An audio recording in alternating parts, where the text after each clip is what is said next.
Bingo! What's up? What's up? What's up? What's up? What's up? Welcome to Conversations with King, and I am so happy to be here with my boy, with my big bro, with my friend. I want to say what's up to everybody in the building. Shout out to Daryl, Darrell, Long. What's up? What's going on? One of the four horsemen. Shout out to our brother E Black, one of the four horsemen. Never forget that. I think he should be back shortly. We don't know. You gotta ask Maricela what the issue is. That's it. Um, Thank you so much. I appreciate everybody for coming up today. Today's Sunday. Today's going to be a good fun day. Today we're going to discuss two issues. And we're going to get into it. Right now, I need the lights to go up because we got like what 30, 31, 35. Yesterday, I was a little bit disappointed, but we had a great conversation. A lot of things happened yesterday. Shout out to Lensky. Shout out to Chris. Shout out to Rasta Baby. We love you, Rasta Baby. Rasta Baby, I see you out there. We need you to make sure everybody gets at least one or two friends to follow our page today. If you get one or two friends to follow our page today, we can get past 600. We can possibly get to 1,000. Just get one or two friends. That's all we ask for. One or two friends to go to King and Chef page. Just get them to subscribe. Whether they watch or not, I do care, but I don't. But I do care. So please tell them to subscribe to Conversations with King and Chef Shapino page. Shout out to all the other brothers of the almighty Four Horsemen.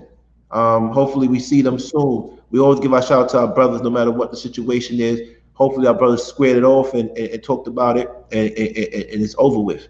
Shout out to that. Shout out to Daryl. We all got love for everybody. He had a chance to talk to the other guy over there. So he had a chance to talk to him, so they squashed their situation. But I'll be here forever. No, I'll mess with you.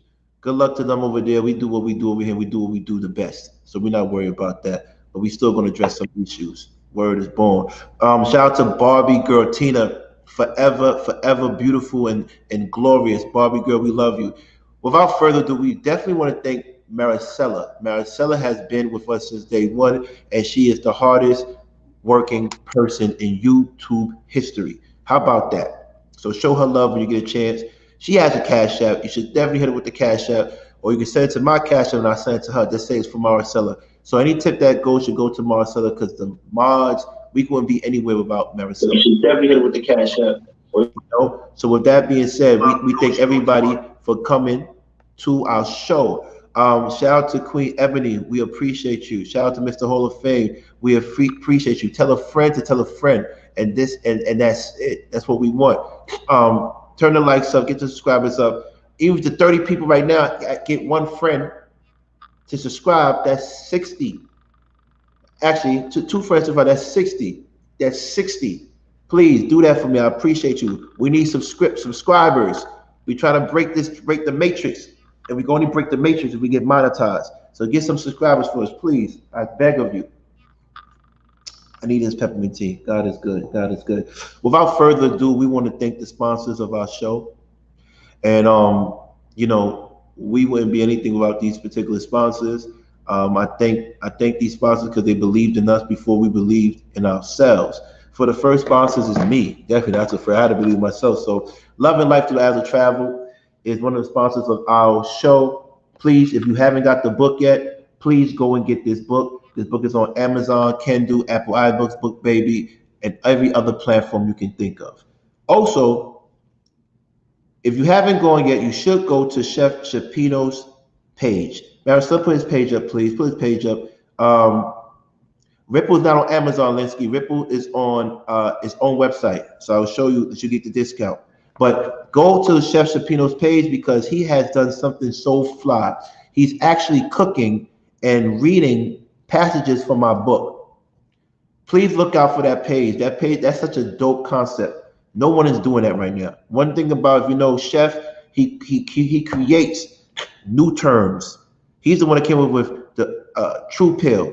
He's the one that came up with every concept that you could think of within our community. So please, most of the concepts, like at least 80%, 85% of the concepts. So we want to give him props for that. Um, without further ado, Chef, what's up? Your page is looking a little bit fuzzy. Your screen. Your screen looking fuzzy, brother. Oh, before you go, I'm sorry. I apologize. For those who want this, I got a new flavor today. Ripple Focus. It's a new flavor. I got a new flavor, baby. I got a new flavor. Is it focus? Is it focus? Yeah, it's focused. Here it goes. New flavor. Can y'all see it? It says mango. The mango flavor. I don't know if it's focused, but it's the mango flavor. The mango flavor. Yes. Please go and cop this. Look online. It's the ripplecode.com collection. You get a 15% discount when you purchase it with the Ripple King, which is my personal discount. My personal discount, which is a gift from me to you. Please, which is a gift from me to you. Please go and support. The website is right there, the ripplecode.com. Thank you, Lensky. Please go and support and let us know when you support it.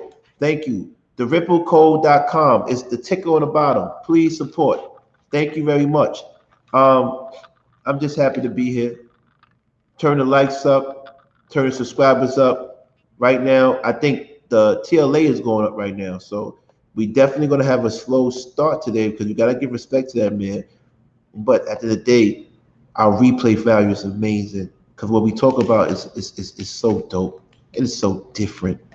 So different. Maybe he might let us both back up there today to have address him in situations. But without that being said, I want to say, Chef, introduce yourself before we get into the topics today. Turn the likes up, turn the likes up, turn the likes up. What's going on? What's going on? It's your boy, Chef Choupino, CHEF, space Choupino, CHOUPINO on YouTube, and Chef Choupino, one word, on IG. Yo, it's been a crazy weekend. It's been a crazy weekend. The weekend's not even over. Right. Pretty crazy weekend, but you Man, know. what time did you go to sleep last night, man? You really want to know? 6:45 in the morning. Damn, what time did you wake up today? 7:45? Shit. Chef really doesn't sleep though. He's the only person I know that could he could stay up longer than anybody I know. And I don't know where I'll be without him because we had like 4 interviews yesterday. Outside of the issue we was trying to resolve, we had like 4 interviews and it was different. It was different. This YouTube thing is not as easy as everybody thinks. I thought I could just go here and act crazy and get some fans, but it don't work like that, man. It's a lot of research that goes behind this. And you think it's easy because you're at the crib. Yeah. I'm putting the banner up for you again, Lensky. I see y'all. I'm putting the banner up. Look on the bottom. Look on the bottom. Shout out to the other 4 horsemen. What's up? What's up? What's up, baby? What's up? What's up? What's good? Give a shout out. Give a shout out. Baby. Can you hear us? You good? Yeah. Oh yeah, I can hear y'all. I definitely can hear y'all. All right. What's going on, gentlemen? We cool, man. We cool. You got to send your image so we can put you on a thumbnail. I got you. Thank you. I appreciate that. We was going to ask you yesterday, but a lot of shit was going on yesterday, and we was all busy. So we want to say thank y'all, man. Thank y'all. No doubt. Who else? Oh wow. Oh wow. Oh wow. Wait till I show her this. We want to shout out Gerald, man. Shout out Gerald, man. Who's that for? That's for Maricela or for the movement. Shout out Gerald. This is the biggest donation we got so far. The biggest. And every little thing counts, from $1 to 100 to 500. Everything counts. Maricela, please show some love to this young gentleman that came through and flexing. Hello, flexing. We want to say thank you for everything. Listen, yesterday was the craziest day in YouTube history. Yesterday, for those who wasn't there, man, I don't want to relive that day. If we are the 4 horsemen of apocalypse, we definitely shift the paradigm yesterday, but our job is not done. It's just begun. Our job has just begun. One thing about the 4 apocalypse and being a member of the 4 apocalypse, you have to be able to stand up to adversity, no matter how it comes. and you also have to be able to stand to adversity with inside the unit. We go at each other hard, and that's it. We just preparing for the war that's about to come, because black influences are going to have to cross through our sphere, our sphere. That's what they have to cross through for them to come and represent our community the way we need them to represent our community. But yesterday was a learning moment. Shout out to brother Clarence for mediating everything. Shout out to heavily a flawed individual who interviewed me and Chef yesterday. He is the truth. Boy, Sly is the truth. Sly, we fuck with you, Sly. Thank you so much. Please go and support his page. Heavily flawed individual. Do me a favor, Marissa, put his page up. The one we did an interview with yesterday, heavily flawed individual. Look his page up. Let's get the correct spelling, because he is a real man. That dude is ill. And thank God he didn't interview us from his car, because when he does the car interviews, it's a different type of situation. He gave us a studio, so he was a little bit easier on us. So I want to say thank you for that. Also, we want to thank Lauren and oh God, she's gonna kill me. Lucky Marie, because I just begged her to come on stage right now too. I'm sorry. Yesterday I don't think anybody got sleep last night. Man, Nobody. We started literally. No one got sleep last night. It's no way. Literally, we got on like 3, and the host ended like, this is like a 10-hour job. It was nonstop, back and forth, but it was cool. Shout out to the 3 Kings. I mean, hey, it's the 3 Kings, but it's really the 4 horsemen. But so we don't want to change the name, caller. We still rocking the 4 horsemen. But thank you for that compliment. We love you. Lauren's channel is Lauren Melissa. You know what I mean? That's a channel we don't hate. We congratulate. Her and Lucky, we show love to. Hopefully they show love to us back, but we show love to them. With that being said, yesterday I want to talk about the situation, how I got to speak to Lauren again in regards to the TLA situation. And y'all can always go and go out there to TLA if he got a show right now. Hit him up and say, we're talking about him. No, we're not talking about him, but we're talking about him. we're discussing him. Respectfully. referring to. Right. We're referring to him. So what happens is, she wanted to clear the air in regards to the situation. And the first thing I did, which we do as 4 horsemen, is we apologize to women if we offended them. Because sometimes you offend them without knowing you offended them. So we're conscious of that. But also I got to ask her, why did this particular person use his 75% of his airtime to talk about me, which wasn't right, but it's okay. Because that transpired, we were able to form this movement. It takes disagreements with Lapeef, Anton, and TLA to start a movement like this. And we don't have any issues with them. Yesterday we cleared the air.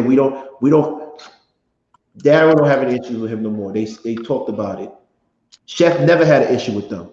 You feel me? Chef, is that correct, Chef? You never had an issue with them. So, and then Eve never had an issue with them. Me, I have my issues, and we beefing forever. Fuck that. But I'm joking. But I'm not gonna make a big deal out of it. I'm just glad that we all could just stay in everybody's lane, just respect our space, we respect this space, and let's grow together.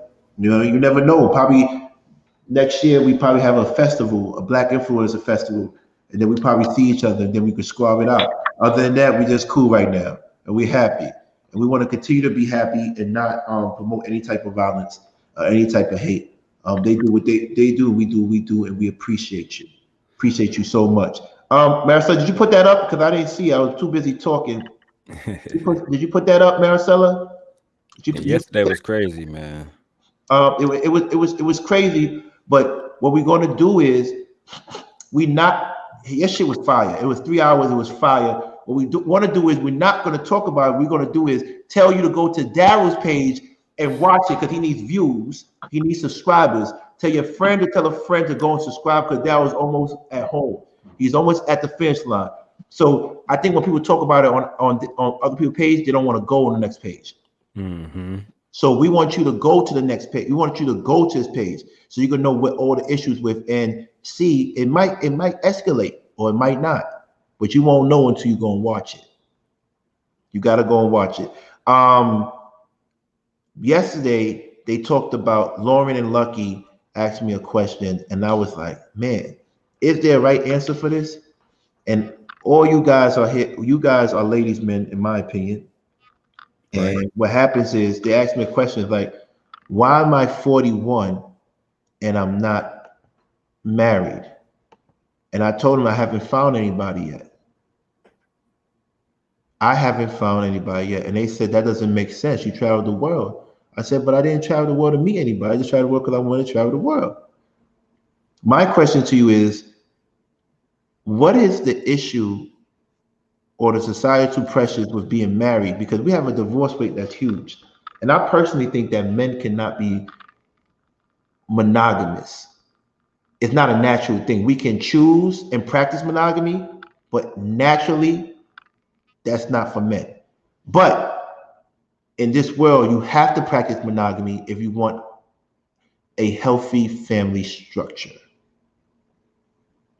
So, fellas, what is the issue with women pressuring us to marry in order to and do you think that's fair and that's healthy? Because I thought a man was supposed to go out there, get educated, see the world, establish businesses, then have a family.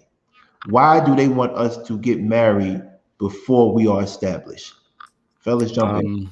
I would say that from my experience, I would say that a lot of women, they have different opinions, different preferences, different ideas of the word traditional Turn the lights up. based on different cultures, different understandings. Turn the I lights up. saw, I did watch the clip. And I'm not going to speak for Lauren because she's very intelligent. She can speak for herself. Very. Extremely intelligent, right? What it seemed like what she was saying was that a man should take the lead. That the idea of who get married should be up to the man. And when it comes to marriage, I somewhat kinda can agree with that, right? But you said something down the line, and I don't want to misquote you. You said you said something like women choose, or like men hunt and women choose. Like y'all really pick us. Am I wrong about that? Before I keep No, going, no, I said women actually choose the man, but we decide when we get married. and that's the truth. Okay. So I agree with what Lucky said, that it's better for you to get money, put yourself in a position where you're not complaining about whether it's child support or anything like that. You're not complaining about nothing. Everything is covered according to what you can make, right? There's men who can take care of a woman at $50,000. There's women Yes. who can be coveted at $60,000, et cetera, et cetera, et cetera. To Right. me, it all depends on the discipline of the man with his money, his resources. Is he gonna actually invest it? Is he selfish? Mm-hmm. Sorry, is he selfless or is he selfish? And I Mm. mean, that's super important when you think about shit like that. Like marriage, commitment, provision. You got to be real selfless to me. And you got to have people who believe in you. They believe, oh yeah, no matter what happens, if I'm starving, he gonna walk through the door with groceries and everything gonna be solid, no matter Right. what happened. And I think when a man can get to that point, that's when he should take a woman in, because otherwise, in my opinion, he's gonna be someone broken. He might fuck that woman up. He might Right. come into the situation, and then next thing you know, she like, I can't deal with niggas like y'all because that guy did that, right? And he did that. So now I don't believe men are capable of doing this, right? She drawing conclusions based on fucked up experience with real broken men, insecure men. That's Right. just my opinion. You know what I'm saying? Get your shit together first, and then take care of a woman if you want to get married. That's my opinion. Right. Chef. To answer the question, this one is pretty simple. It's very simple.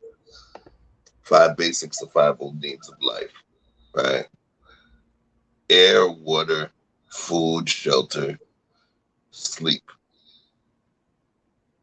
5. Why would a woman, which was the original question, feel pressure to get married or get pressure or get married early? All of those 5 things are interconnected with what we consider provision from a man to a woman. Hey, what up, Lucky Marie? You know, those are the things that we consider provision. Buy a house, pay the bills, you go out and work. We go out into the wilderness and come with a slaughtered lion on our back. We provide a situation where she would be able to live. That's a survival instinct. And if that woman is of a traditional nature and understanding about being a helpmeet to her husband and dedicating herself to raising children and all of that, guess what?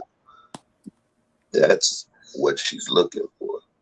So she's gonna want to lock in early. There's no question. Can y'all hear me? Yes, we can. We got the I need good to be system over able here. to. We got the Huh? good system over here. Okay, because it's windy and it's a lot, so I want to be able to mute it in case it's like background noise, and I can't do that. No, you're perfect. But it's fine. Just let me know when you want me to mute it, and I'll mute it for you. But also, Okay, shout out to your show yesterday because it was popping, and I want everybody to go thank there, please. you, Can you shout thank that you. out? It was like a test thing, but people really liked it, so it's something we might take serious. Okay. Oh, so that's not a permanent show. We thought it was. Yeah, no, we thought about it. It was something that we wanted to do before, but it was just like, let's test it out because we have something coming up consistently every Saturday.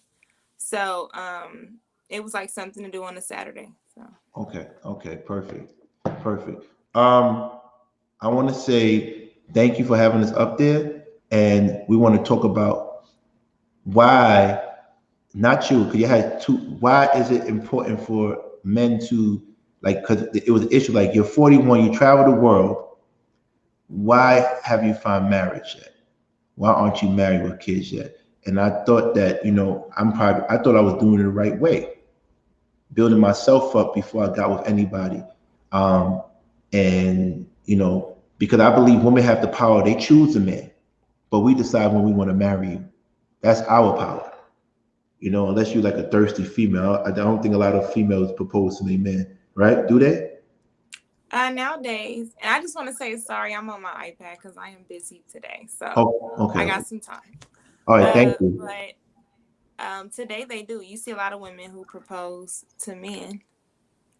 Right. That Wow. whole gender role thing, a lot of people don't live by it, so Oh, you wow. see it a lot. A lot? Okay, okay, okay, Well, okay, you see it more times than you did before. okay. Um, would you propose to a man? No, absolutely not. What's the reasons for that? What's the reasons for that? Because I just always felt I've always been that person in the background. So if he doesn't see me, then he just doesn't see me. I'm not his type. I'm never the one to initiate anything with the man. I think exactly that is very thirsty. Right, Because that's not my role. I think that women should be the prey. right, So if I have to go that far, it's not happening. He doesn't see that in me. So move on. right. Yeah. Um, have you ever been in a situation where the guy he checked off most of the boxes for you, but he didn't want to propose to you or marry you because he wasn't quite there yet financially? No, I've been in a situation where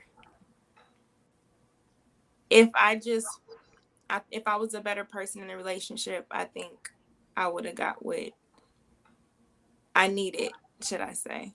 So Right, I think like I said last night, I self-sabotaged a lot to right, where you start to think like this is too good, something. So then you don't really know you creating problems, right, but it's like your own insecurity because you see what most people going through, then you listening to other people who like, yep, that's what they do when they trying to make sure you good, so then you look in and then you just create a problem within yourself. So then little petty stuff become a big deal later. You can't get over it. So now it's like I can't be with this person, but really it sometimes you get caught up in this too good to be true. mm-hmm. So that's the situation I was in. Never where I felt he couldn't afford to propose. Wow. I think that it's a man's place to propose. I'm not really for the whole idea of a woman getting down on her knees and proposing to me. It kind of seemed backwards. You know what I'm saying? Right. Not really something that like Is that's that my because you're a idea. dominant man? Is that because you're a dominant man? It may be because of that. It's just like maybe that's why I think it's unnatural. Is to me, I think it's their prerogative. If you do it, nothing against you. Be happy. Would you accept it? If a woman proposed to me and if I was in love with her Yeah. and I know she was loyal too, like she, for the sake of conversation, she fucking dotting all the I's and crossing all the T's. But then Right. she get down and propose. Yeah. You wouldn't say this is Why? disrespectful? Yeah. You wouldn't say this is disrespectful? For one, I don't think I get to that point where if she loved me enough and all those motherfucking check marks is crossed, why wouldn't I? Like this is like a declaration of love. I don't have no ego really, right? I'm just Okay. saying I wouldn't really expect me to deal with a woman who would do that, right? Like to me that's something that's real masculine. But in a situation where Korea is silly, in a situation where that happened, why the fuck would I ruin something that's potentially good for, like right now and for my future because of my ego, because I feel emotional? Like I don't really move like that. All right. So let me ask you a question. Lucky, when should a woman stop dating a guy so she doesn't get her time wasted in regards to being married? If a woman is marriage minded, how much time does a man need to propose to you? This is in my book too. But how much time does a man need to propose to you? Honestly, I don't know. I don't know if y'all know this about me, but this is a part of these conversations where I don't have much male experience. Okay. So, I mean, how much does a lover need to propose to you? How much time does a but lover? I'd say, I guess it depends on how long is she willing to be called a girlfriend, and show and prove herself before she gets tired of it. Because some people will say 2 years max. I'm Right, giving him 2 years. right, And then to like you hear now, it takes men 6 months to a year. So then if you hear that and you're like, okay, it's been 6 months, or it's been 8 months, he should be proposing. You're kind of starting to look for that. So you may not have wanted it too soon, but then when you hear other things, you do want to get married. So, but you can't propose to yourself. You can't make them want to marry you. So it's right. like, damn, what else do I need to do? But sometimes that person just isn't ready. So I would say like within like 2 years, They should personally. be, and if they don't, then you have to go. Yeah. What are we doing? What are we doing? We Wow. just humping each other and Okay, so sharing, but okay, let me ask you a I question. agree with Lucky on that. You have a house, you got businesses, you're uh-huh. going traveling together. Do you still need the title? It's not about a title. It's the success Shout out to that M3. can come with marriage. Right, So it's more than the title. It's like the pictures are cool, the memories, yeah, but it's what's the purpose of the marriage? It's what you leave behind. It's like when you've done all those things, who do you sit around? Who do you sit down in your rocking chair to and tell that to with? You know what I'm saying? To the kids that's sitting at your feet. It's not like about a piece of paper. It's a whole life together. And this is what you're leaving them. People build businesses off of marriage. It's so many things. So I definitely don't think it's just about that. I think it's pretty much finding somebody to take it serious, that takes it as serious as you, or sees it the same way. If somebody think it's a piece of paper, I don't think that person should be married. mm. So do you think 41 is too old to get married? No, I don't think nobody is too old to find somebody to spend the rest of their life with.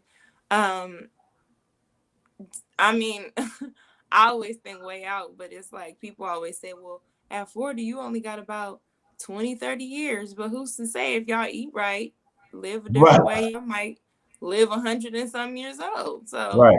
I don't think 40 is too old. It's too old now because people want to get married younger. But no, I don't think so.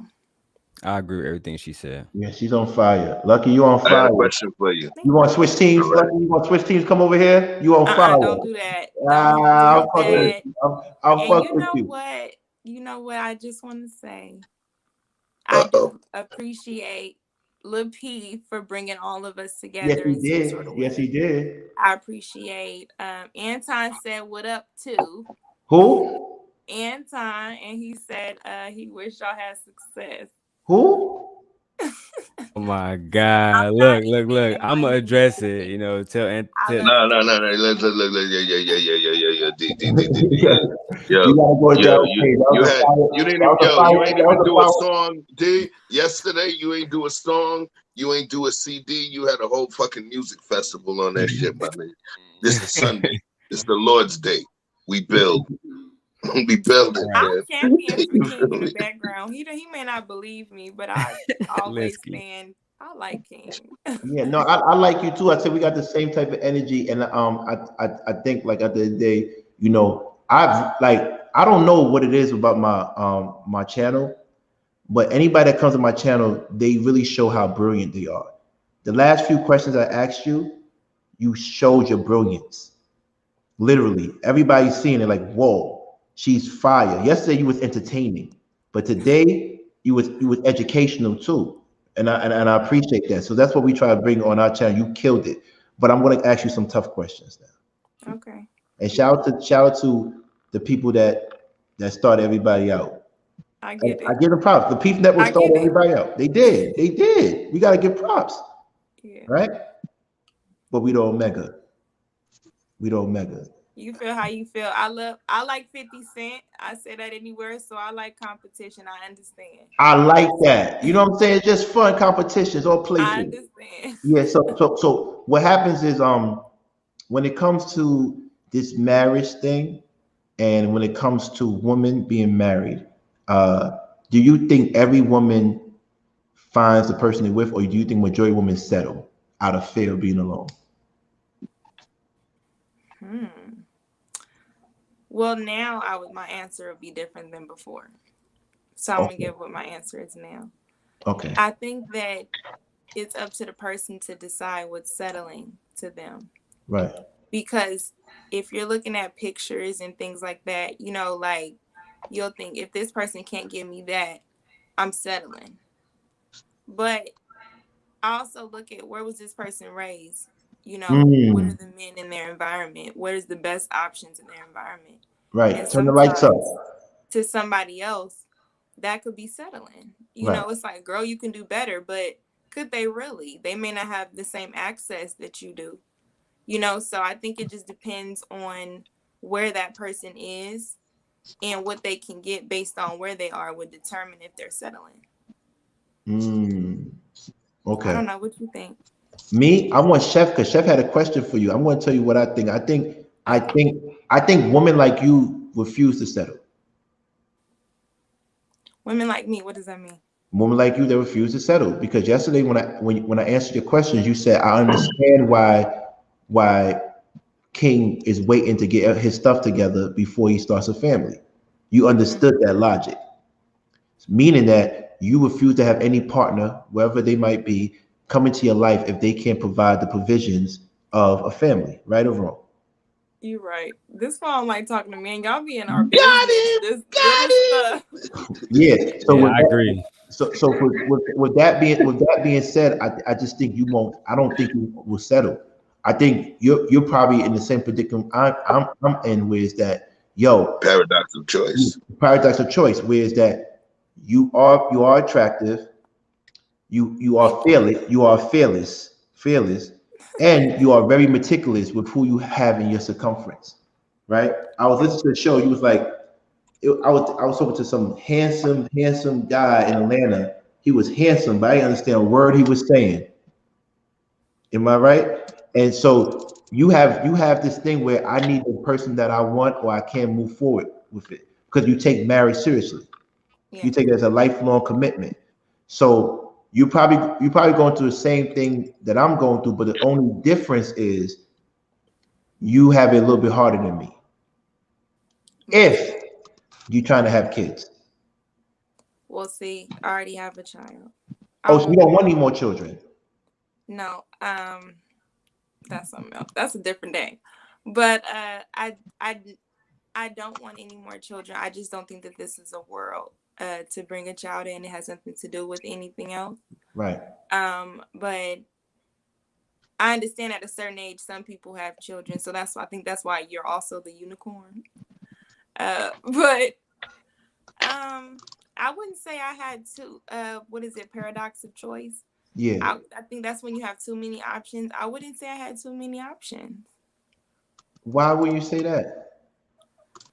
Because options, what, people that want to screw you, is that an option? No, options mean people that options meaning that the people like you have more than the normal. You have more than a normal woman of your same stature. You Like have access to more men, right? And to more options, right? Whether like your more preference lovers, are, more lovers. yeah, Let's say lovers for that, yeah. exactly. Yeah, let's not just say men. You have access to more lovers because of your stature, your attitude, your physical presence, your beauty, et cetera, et But I cetera. have a child. What does that mean? Right. I And was about so to say, I wanna yeah, jump nobody in gives a there. fuck. Even listen, even Kevin Samuels talks about that term SMV, sexual marketplace value. Right? I'm not telling you what I subscribe to or anything. I will say is this: if we consider that particular paradigm, then what that paradigm states is men's power Turn it and like their currency.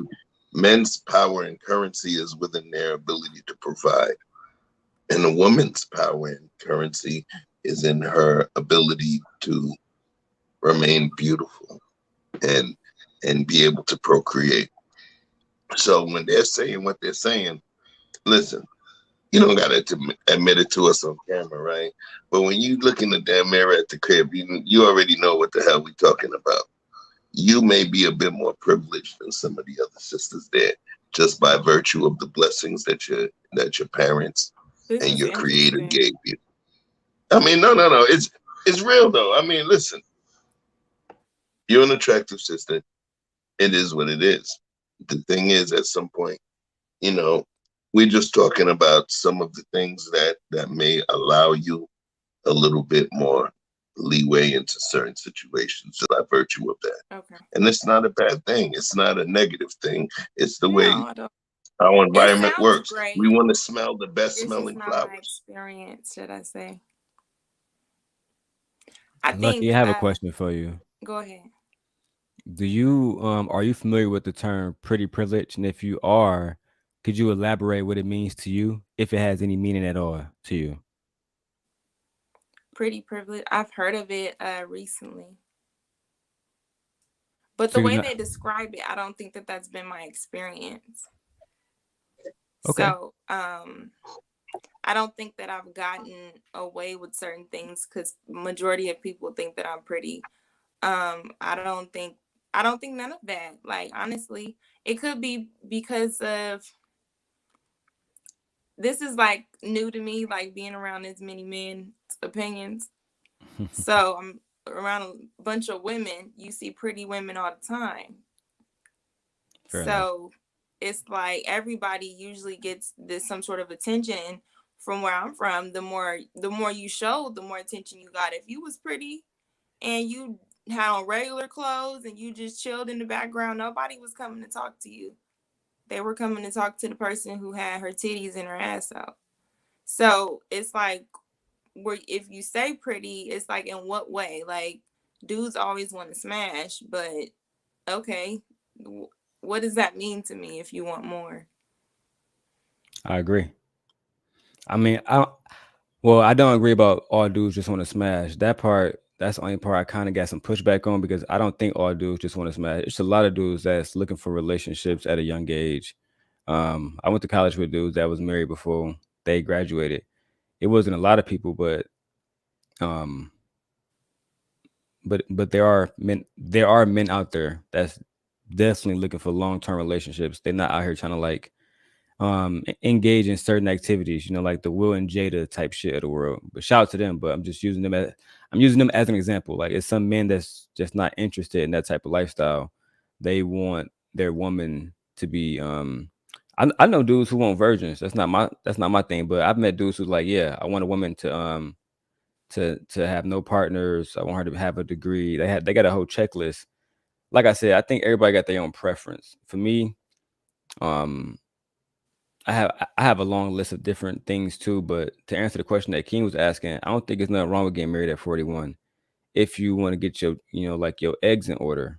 It make no sense of trying to bring a woman beneath your flag if you can't pay for the stuff that she need, and not just the stuff that she need, the stuff that um her child might need, right? If you really taking care of her, how can you take care of her and feed her and want to lay in the bed with her, but not provision for the person that she gets the provision for too? It's kind of corny. But yeah, I just disagree that all dudes want to hit. From my experience, it's a lot of dudes out here that want relationships. The women really just look past them, if you really want to be honest, until they put themselves in a position to get noticed. That's how I look at it. So now I'm Can back. you pause me real quick because I just have to get a charger. Okay, how do I pause you? I can't pause you. You gotta pause yourself. You gotta hit the stop cam. Hit her camera button.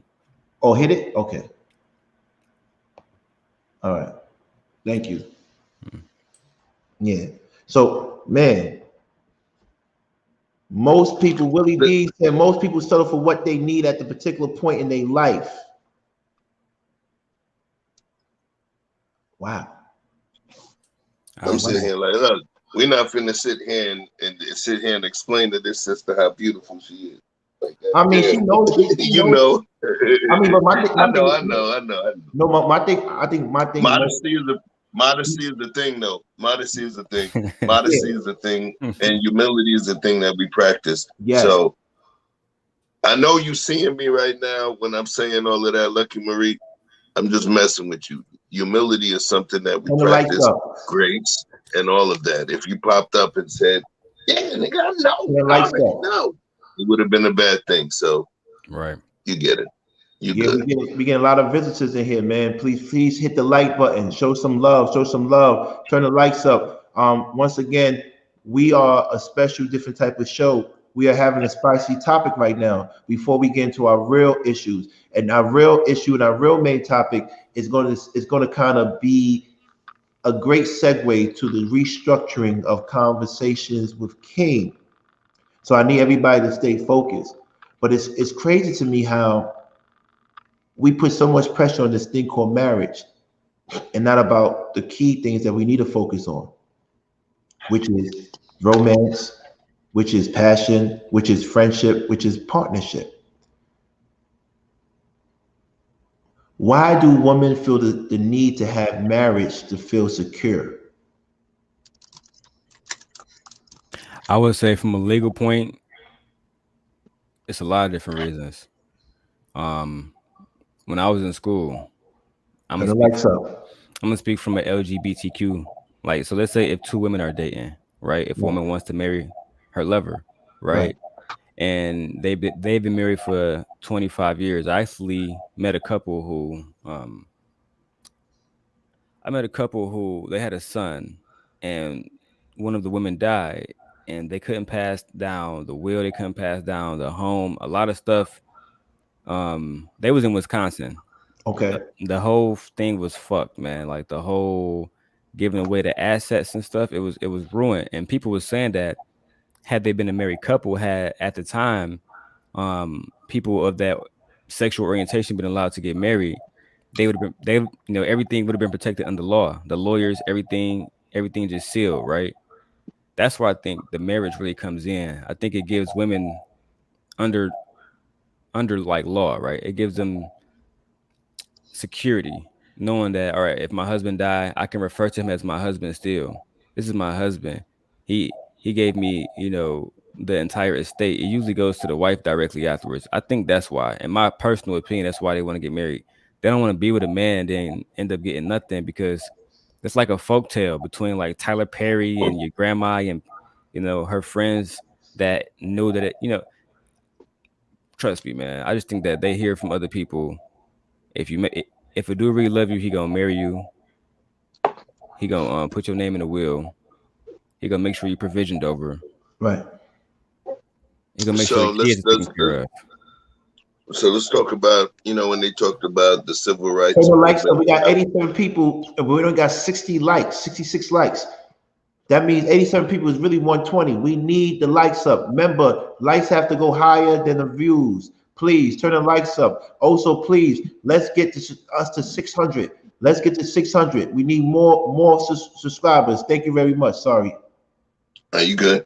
So when we talk about the civil rights movement being co-opted by other non-black groups, you also got to take a look at this situation here, bro.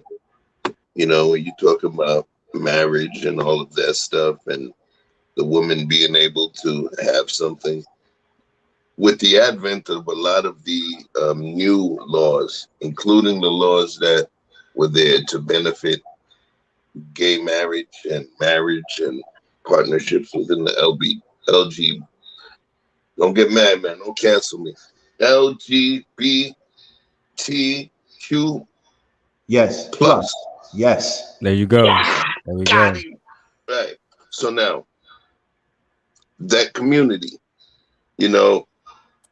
we have received some intrinsic benefit from that as well, which is one of them, the domestic partnership laws that have been brought into effect.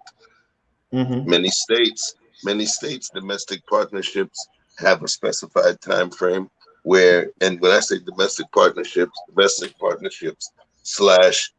common law marriage. Right. Texas actually has one of the loosest common law marriage. If I remember, if it's somewhere in 5 to 10 years, I'll go research. I don't want to misquote, but those situations have created provisions where that person that you with, as long as they're able to, show proof of chronology of them being together. Is that the correct way to? Wait a minute. Hold on. Wait. Maricela put there's an I in there now? An A, yes. Oh, shit. But I want to make sure that's the correct way. I. You don't want to offend anybody. LGBTQIA+. Thank you, Maricela. Thank you. Thank you. Is that the correct way? I want to make sure everybody know that's because I don't want to disrespect anybody. Is that the correct way? Thank you. Okay, I got to Google the I. There's a new one in there. I missed that one. Okay. But anyway, so the way the laws are now, D, the laws actually do lean more towards the respect, the understanding, and the deference to domestic partnerships. You feel what I'm saying? Right. So now I'm not taking away from anything that you're saying, but so because that's one piece, that's the financial, or what we call the fiduciary piece, right? But then there's the other piece of that woman knowing that you would be willing to make a covenant to them. And our sisters, they're different. They're not like everybody else. They're not like the other creatures. When I say sisters, I say women in general. Right. There's something that they want. They like you to go and check the box. Like, for instance, a woman will want you to go to the store and get them something to drink, right? Turn the lights up. You may be doing something else and you don't want to do it. You're in a mood and you're busy. She wants you to go and get it. You can go and get it, but she's not going to be fully happy unless you went to get the shit and you feel happy like you wanted to do it for her. You understand what I'm saying? There's more to it. It's the practical piece with women, with our flowers, and there's the emotional piece. The practical piece is the stuff you will do every day. Provide, keep the lights on, keep them taken care of. Anybody try to step, you make sure you shut it down. You, peace to Chicago Gorilla, priest, prophet, king is the term, right? So when I say that, that's who you are. But now there's the other piece. Not the practical side, the emotional side. The I will do anything for you side. The I want to do anything for you side. It's so crazy. You can do something for a woman, but she will respect it more if she knows you did it and you wanted to do it. So that's where I think that the whole piece of marriage is. And when we see it, and when our sisters, because we look from the practical aspect of it, but the people that we're communicating with, our flowers, don't move within the practical dynamic that we do. And that's important. They're multifaceted. You get me? Right. They're multifaceted. So I get you. Yeah. So with that being said, not to harp on marriage, I'm also harping on the fact that there is a lot of pressure on people to get married. And because of that pressure, we have the highest divorce rates ever in history. Literally. So do you think the world or the USA as a whole should fall back on the whole concept of being married? And do you think that you can be married and still live the life that you really want? Because like I said, isn't polygamy natural? In a lot of different cultures, it is natural. A In lot of different cultures. I'm gonna answer your question. I'm gonna say this, and I don't normally give the short one. I'm gonna give the short one. Is it natural? Yes. Now wait, that's the yes context. We are primal creatures. We are a different species of mammal. We are primal creatures that exist within this global jungle. We don't get mad at the lion eating the antelope, the eagle eating the mongoose. That's what the owl eating the rat. That's what they do. We are primal beings.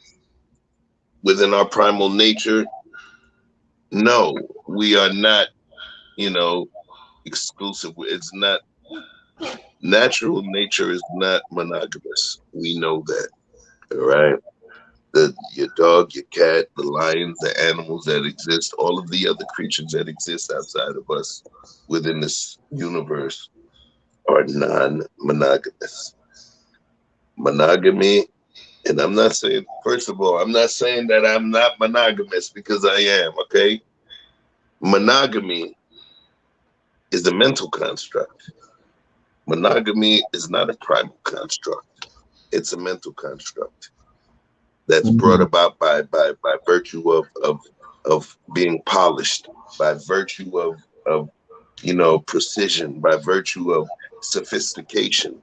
Right.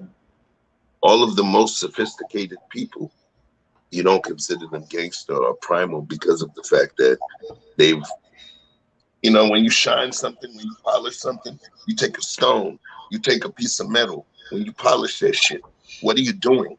You're rubbing away the natural essence of what that thing is in order to create a particular glow. A particular glow. Thanks, Manosphere. Monogamy is a human concept. You start to shine and polish something, you're literally using friction to wear away the natural construct of it in order to perfect some particular glow. So, what is monogamy? I'm not talking about if it's right or wrong. Yes, if it's natural. I believe monogamy is not natural. However, this concept of love that animals and all of the other primal creatures that exist in the universe except us, this concept of love, what it does is it opens up the door for us to take a bunch of different things into consideration. And it allows us to start spinning more plates and start creating balance. You get what I'm saying?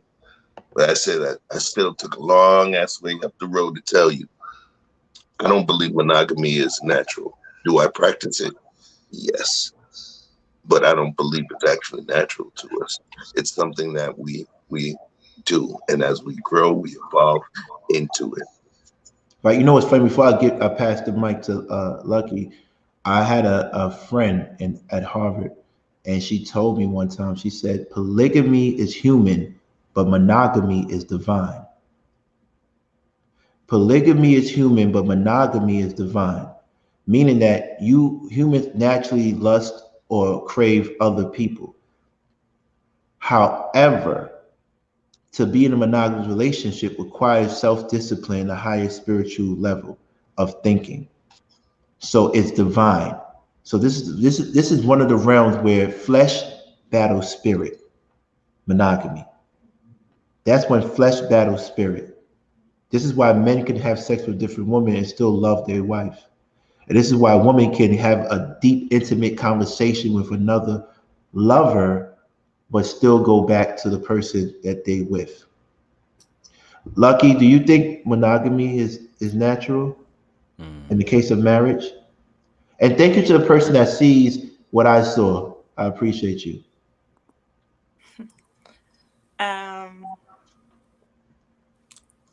I think you guys are right, but I think monogamy is a better way. Only because when you think of a family, if you're getting multiple women under one house, pregnant, they're having children, it's like, what are you teaching the children? And then it's kind of like, who do we call mommy, or do we just know who our mother is and this is just the other woman in the house? All those things come into play. I'm not going to say it's, one's right or wrong, but just when you think of population control or things like that, I think that monogamy is important. It's just like, I was talking to I don't want to compare people to pets, but I was talking to somebody and they were saying how they did not have pets because they think it's slavery. So, Oh wow, wow. for me, it was just like, That's real though. That's real. no. So, Like for so. me, it was like, well, that was dramatic considering if you just let all the animals run off, they'll keep multiplying. And imagine if you walk outside and it's just a whole bunch of dogs, right?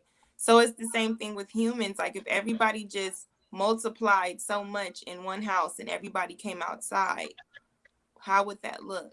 So I think for a better structure, for better discipline, like you said, I think it is better to be monogamous. Maybe that's why so many little people are monogamous, because not that many people are spiritual. Okay. So you think the issue with marriage, people are monogamous, but it's not on a spiritual level. It's more so off a respect and physical level. Yeah. Do you think that? Did you think you could be physically monogamous 600. with 600? You think you'd be physically monogamous with one person, but share yourself mentally with someone else? Yeah. Do you think you could be monogamous with just one network?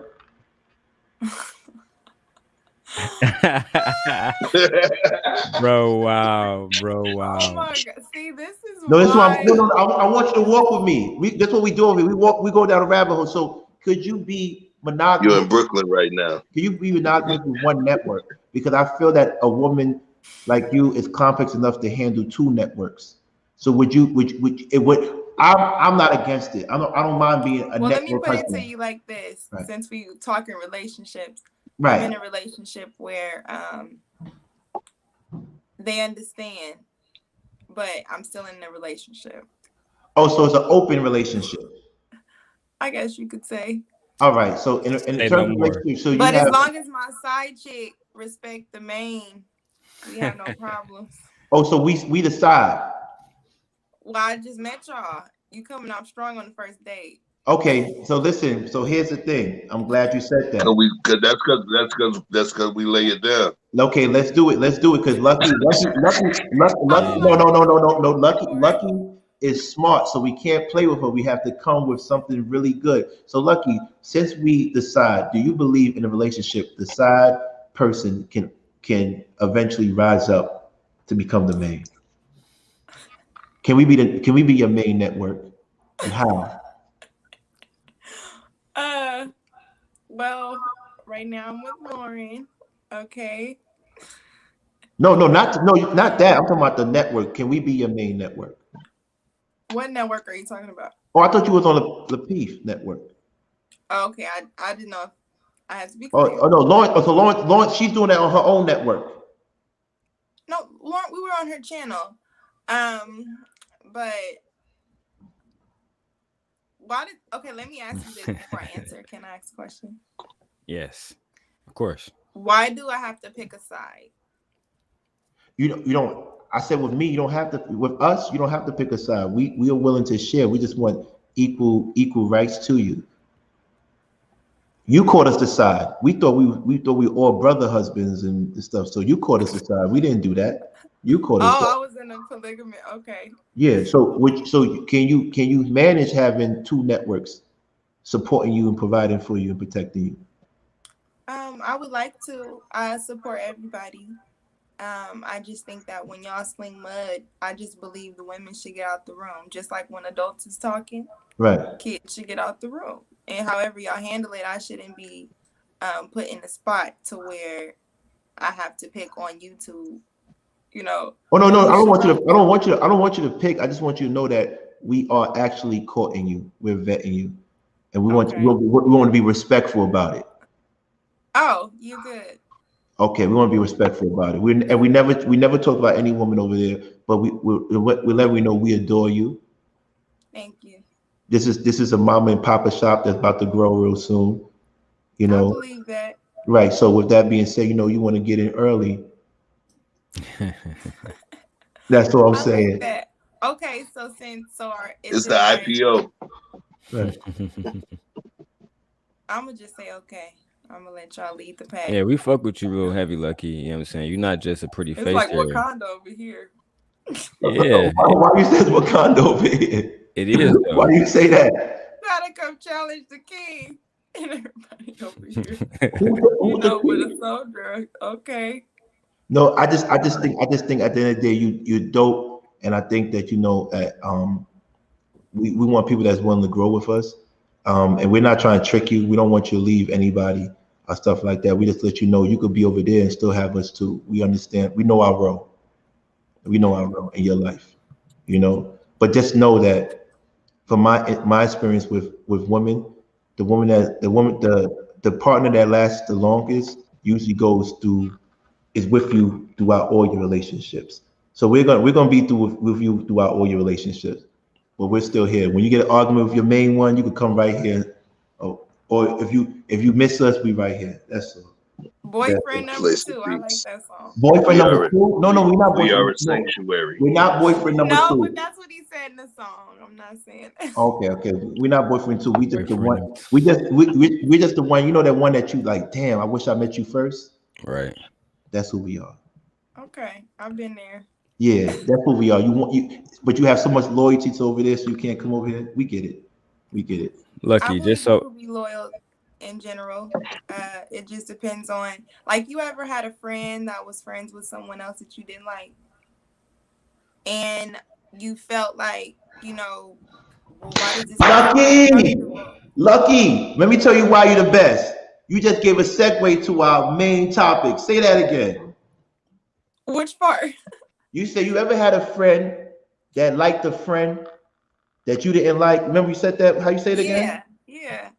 I mean, that's kind of like you have those conversations and you're like, why does this person feel so comfortable to talk to you about me? So what did you say? I think as long as you if it gets too much, you don't want to leave like, hey, you know, like don't talk about, you know, just defend the position or just don't have the conversation, you know, don't be a part. So right. I'm totally with that. I think you can just be a loyal person. Right, but that's what it is. We don't want any woman to pick sides. We don't want any person to pick sides. But we do reserve the right to know talent and have them on our side. So you have talent, and we want the best. We only recruit the best. Period. So thank you. Yeah. So I appreciate it. Lucky, let me ask you something. I don't want to distract from the topic. Just so I can get clarification, are you on the side of monogamy or are you on the other side? Like, I just want to, just for my clarification. And as far as what? As far as relationships, as far as not YouTube. I'm talking about your personal life. YouTube. Okay. Probably if I didn't have a child, I probably would be open to polygamy. I'm just being real. But it would determine how much money he had. If he could take care of 2 women, what the position was. It would just have to be 2, and I'd have to like her. And something in me would want him to like me more than her. But that's so crazy. I think that's possible.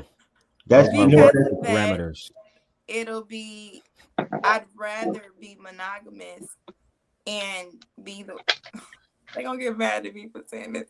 But I'd rather be monogamous, and if he did cheat or felt like he wanted to exercise options, I'd rather be the one he came home to. Right. So You couldn't live with the other person? no. There's not a space for two grown women with strong opinion. No. No. That's a Okay. fight. Right. Okay. No. Okay. But if she wasn't a woman who had strong opinions, I'm just trying to get like It's gain still more a fight. clarity. Right. But you would be open to her. Keep her like in a shed or in a different house. I'm playing. I didn't mean it. But keep her somewhere separate. Like she got her own Keep her. apartment, No, right? she can keep herself. See, that's the part about it that I would have a hard time with. Like, you can't spend the same amount of money you do for me on her. Like, something in me would. So it seemed like She you would would have accept it, to but with know a that lot she of was under rules. me. A lot of rules. Yeah, Huh? I don't think most women like to feel like number one, right? But I think they could entertain polygamy if it's not a permanent polygamous a situation, right? Like, so they will date. You have a main woman that will be with other women with you, but that other woman is short lived. She can't. Because Mm-hmm. at some point she can't have the same access that you have. So she got to get replaced. Polygamy, excuse me. When I say this, Lucky, this is not a judgment about you. It's Turn the it's lights up, just please. Turn the lights up. I'm speaking clinically, right? Because I know some of the homies that they like polygamy or they ascribe to it or subscribe to it, and I know women that subscribe to it as well. And the women that I know that subscribe to it, apart from the ones who don't, those are actually the more critical thinkers, right? You guys have the ability to access your brain, which is your mainframe, and you have the ability to compartmentalize certain things. You put every single thing on its shelf. Question: are you an organized person? You are, right? So when I say that, Yeah, I'm I'm sorry. I sorry. am Go really. ahead. No, Yeah, I go ahead. am. I'm very organized. Compartmentalized person have a tendency to be able to organize things within a practical and a logical fashion, you know, and that happens in their life. Turn the lights You up. know, I had an ex where she might not have talked to me for a whole 2 days, right? But if I go and take a blue towel and then one of the white washcloths, she would be banging on the bathroom door because she's so compartmentalized that she had to put different things in her boxes. So when I say this, I believe that our flowers that do that are able to subscribe to that lifestyle, it just means that you guys have a better style of organization within the way that you think and within the way you feel and in the way you handle things. So it's not a negative. I'm not throwing shots, but that's something that I did notice. And so in saying that, that comes back to one of the questions or one of the statements one of the people in the chat said. They stated that polygamy as well as monogamy are both man-made human concepts. What do you think about that? I know I said a I think lot. in order to determine that, it would be what did they do in Egypt like a long time ago? How did they handle relationships? What type of relationship was the model relationship? How did they handle things, in that type of time? Before there was a Bible or any book that gave you direction, you know, not to get too deep, but something gave us structure that told us how to live and how to do it. So I think when you say, oh my gosh, I think when you say something like that, it which one is the way? I think it just determines maybe where you come from. Like if you want to date it back to your ancestors, what would be the way for you? Because sometimes you could if we're all in America, like we've adopted so many things, like we don't know once we start digging what really was the way we live. So, and I think you decide whether or not you choose to live like that. I don't think it, I think it just determines your spiritual belief at the end of the day. If you really believe that as a man of whatever, I'm supposed to have 5 women and each of them are supposed to have a different duty, and this is how we're supposed to carry out. This one is the only one having my child. This one, whatever it is, then that would be how you choose to live your life. But I mean, legally in America, of course, you can say some things is man-made because paperwork, you know, things like that get involved. But no, I think it just determines to that person. That's the only way. I don't really have an answer for you. I'm sorry. Right. No, you good. You good. You good. All right. So last question on this topic before we jump into the real topic.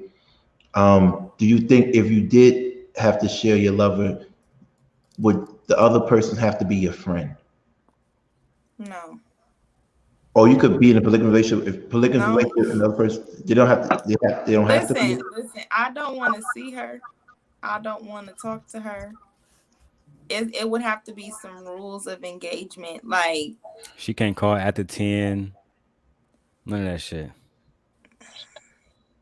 maybe if it's like her set day, because I have some, but he would have to also be open to when he's not giving me something. Do we have that understanding that even if not necessarily sexual, but if I like David because David makes me feel nice, he gets me more flowers, he does all this, is he open to that? So, I mean, if we're both going somewhere else to get the percentage that this person isn't giving, I think it should be fair. I shouldn't just be in the house, you know, just being one of while you just out having fun when women actually have sexual desires just like men. So that's unfair. If we're not practicing monogamy, then we not practicing monogamy. It shouldn't be looked at morally wrong if a woman decides to do the same thing a man does if he's not operating in morale, should I say. Okay, let me ask a question. I'm glad you brought that up. Fellas, could you be in a polygamous relationship with one woman and multiple men? Meaning you're not sleeping with the other men,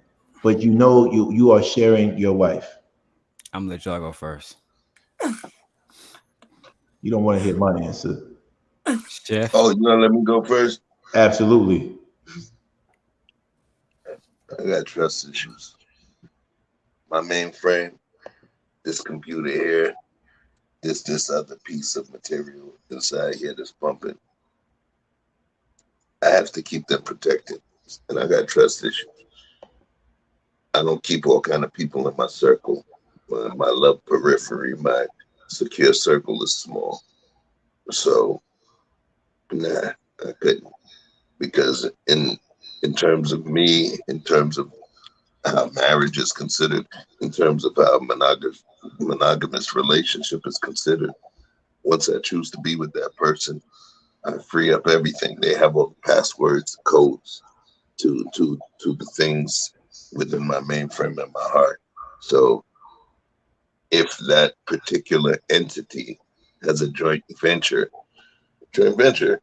with another entity, then I consider that an emotional security risk. Fuck that, I'm not doing it. I mean, I love strong. Real talk. You know, I'm a big dude. I love strong. And I want to be able to know that I could take my ass to sleep and she has the keys and that no one else will have access to those keys. Yes, I'm understanding. I see how shit happens. But I don't fucking know that shit. Right up. Fuck out. We need I'm not to gonna lie. Here. I ain't sharing shit. This how I play it. Oh shit. Oh shit. Cause you're gonna get some surprising answers from the younger brothers on the stage. You want me to go first? I feel like yours is gonna be spicy. That's to you, bro. I'm gonna be real. I don't think I could share my wife, but I could share other girls with another guy. And I think men do it anyway. Every guy has had a girl that had a boyfriend, and you say, I don't want y'all to break up. I want you to keep him. You need him. Just come to me when you stressed out. That's still sharing. It's not polygamous, but it's polyamory. You're like, you know, she has a dude, but you still want to deal with her anyway. So you actually are in a polyamorous relationship. Tell me a guy that never knew that he was sleeping with a girl that had another guy and didn't care. What does that mean? Oh, you going with your husband or your boyfriend? All right, cool. Have fun. Call me when you get back. What is that? It could mean the same thing. I'm sorry, Daryl. Go ahead. No, it's all right. Lucky Oh, Lucky, you you good, part Lucky. of us. You can You say got the whatever. You can floor. jump Go in. ahead. Go This ahead. is your platform Uh, too. no. Well, it would be the same thing with women. Like maybe you just next up. Like maybe you just gotta wait till you next up the same way women do. I could understand why women do it more than men, but maybe you just have to wait your turn. Yeah, The same.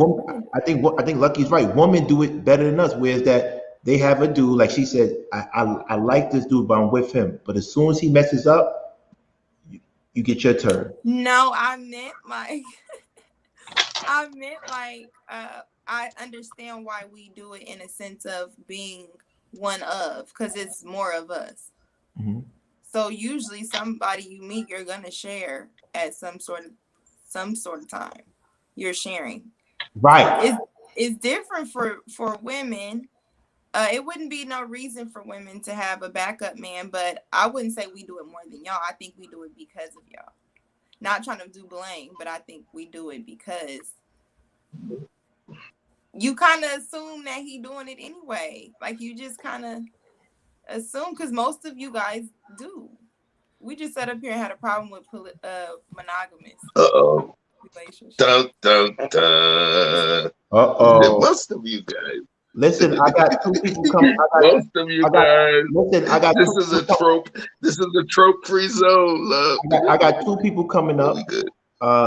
Maricela Inspirations, and I have Mr. Beston World, whose family. We're gonna give their intake on this, and then we're gonna put them down in the studio so we can start the new topic.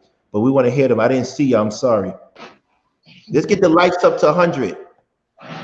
Marcella, I'm sorry, I said it wrong. Marcella, Inspiration. Yes.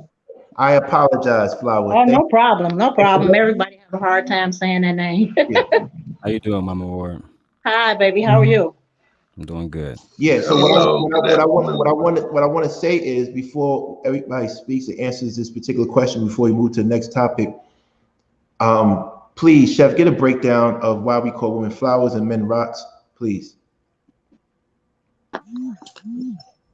Rocks. Rocks are dense in material and they're dense in mass. And we have flowers. Flowers are the floral part of our garden. Flowers provide light. Excuse me. Flowers take light. They use photosynthesis to transfer light from the sun into oxygen, which we breathe in. In terms of our breathing and living life, we end up expelling carbon dioxide, which is thus transferred back into oxygen with the photosynthesis process, which means that these beautiful flowers that we have within our garden, even with the crap that we expel from us, they still are there for us, give us strength, and breathe life back into us, even with the crap we take. Crap being carbon dioxide. But what do we do as rocks within this garden? Rocks normally within the garden, you think about those white decorative rocks, they circle the periphery or the perimeter of that garden. Why are they there? So that random people are not able to just literally walk up and mistakenly step on those rocks. Right. Excuse me, step on those flowers.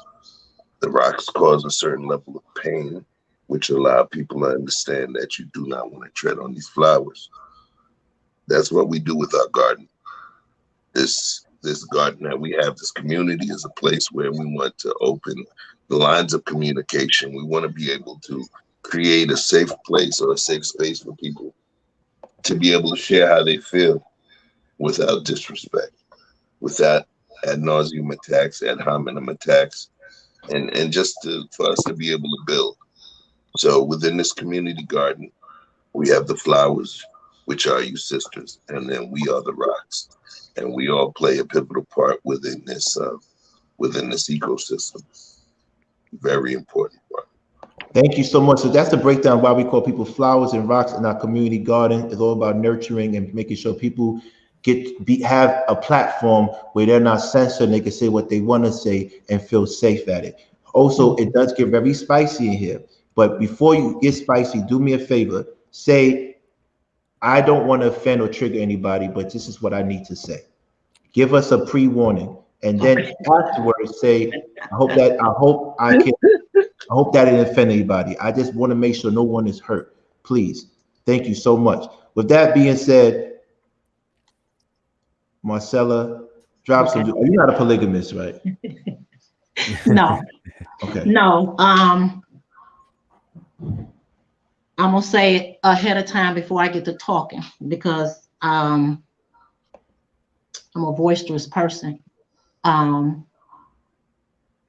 I do not want to offend anyone with anything that I'm about to say. I'm not a racist person. I'm not all of that. I was on your live the other day and saw all of the everything. So I'm going to say this because my comments don't just hit Black people. My comments don't just hit white people. It don't just hit Italians. It hits everybody. So I have to say that ahead of time. What I think about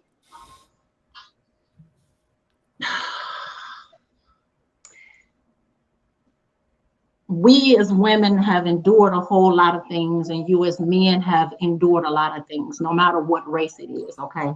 So I say that to say that the only reason I feel like any man or woman that decides to have a relationship outside of the relationship that you're already in is basically taking the easy way out. What we have become accustomed to is not having a conversation. And I just was talking to this guy last night about it. We have not become accustomed to, because we have not been shown this previous from our parents or whatever, because all we see is the trauma part of it, divorce, all of this other stuff. But we never see them sit down and get together and have a conversation and come to an agreement that I no longer have an interest in this relationship no more, and then move on. We have a very bad habit of starting up some other things while we're in the midst of something.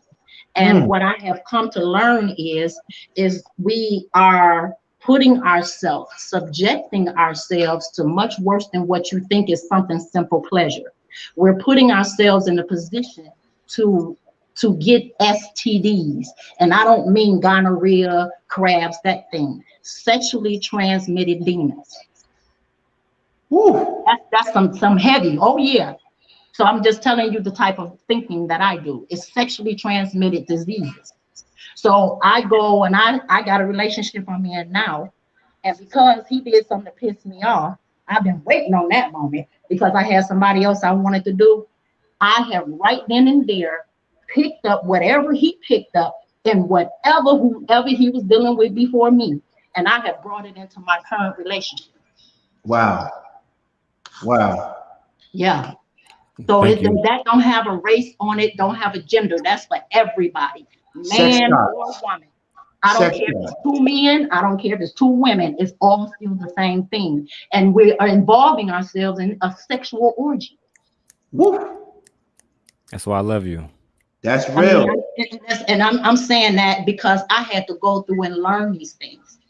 I wished I knew what I know now back then, because then I could have done some things a little differently, but that's not the point. The point is I got it. Now I can tell people this is what happens when you don't close that door before you open another. Right. It's not about, and I understand we have our desires and everything, but you have to take these things in account. So the young man that says, I can share another woman, but I can't share my wife, but you are sharing your wife. Because sexually, when you have sex with that other woman, you have shared the goodness of your wife with that woman. And her man. No, I'm talking about me, my me. Yeah. Oh, okay, cool. Yeah. No, I take shots. I can handle it.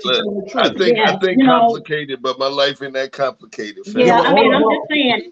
No, I respect it. That's what the breakdown of it is.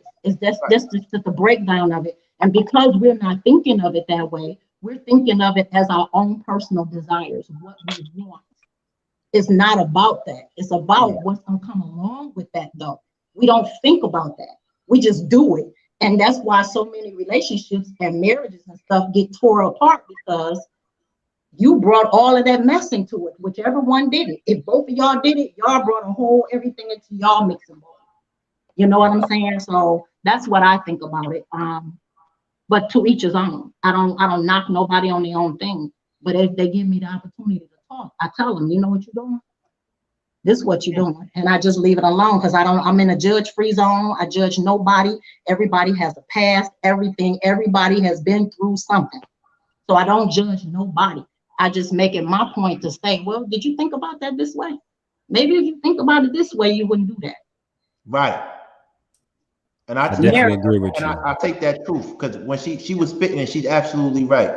She's absolutely right. But maybe, you know, I'm still learning, but you're absolutely right. But before Lucky goes, I want to get to the next topic real quick. She got 1 minute left. So okay. I'm just going to put this up real quick. It's some stats, because the topic we talk about is friends, friendships. I want everybody to stay on the stage, please. Friendships. Please work with me. Tell me what you think about this. I got 2 stats for everybody. Tune in. Turn the likes up. Let's get 100. Turn the likes up. There are 3 types of friends according to Stoic philosophy. 1, of utility, based on a mutual benefit, co-workers, hairstylists, barbers, clients. 2, of pleasure, based on fun. These friendships are not deep. Drinking buddies, I can't see because my thing is blocking. How you get this? Drinking buddies, hobbyists, and sports. Thank you. And the third one is of good, closest friends, relationship that does not require shared interests. I can't see because the thing is covered by far the most important. All right, thank you. Now, here's the other chart. This is what we do here. This is why I think Lucky's gonna love it over here. We get down to the charts, baby. Check this out. You know I'm slow. Here it goes. Here it goes. Downloads, desktop. Here we go. Here we go. Now I want the ladies to comment on this, because this is real. This is real. Ladies, feel this one. I can't wait till y'all see this chart. Booyah! You got a friend in me or a frenemy. There's 3 reasons how you know, 3 types of frenemies. The secret competitor. Every girl goes through that. Don't tell me if I'm lying. The backhanded complimenter. Every man goes through that. And the Debbie Downer. Always complaining about every single thing. So now we're going to talk about friendships. This is when our page gets busy.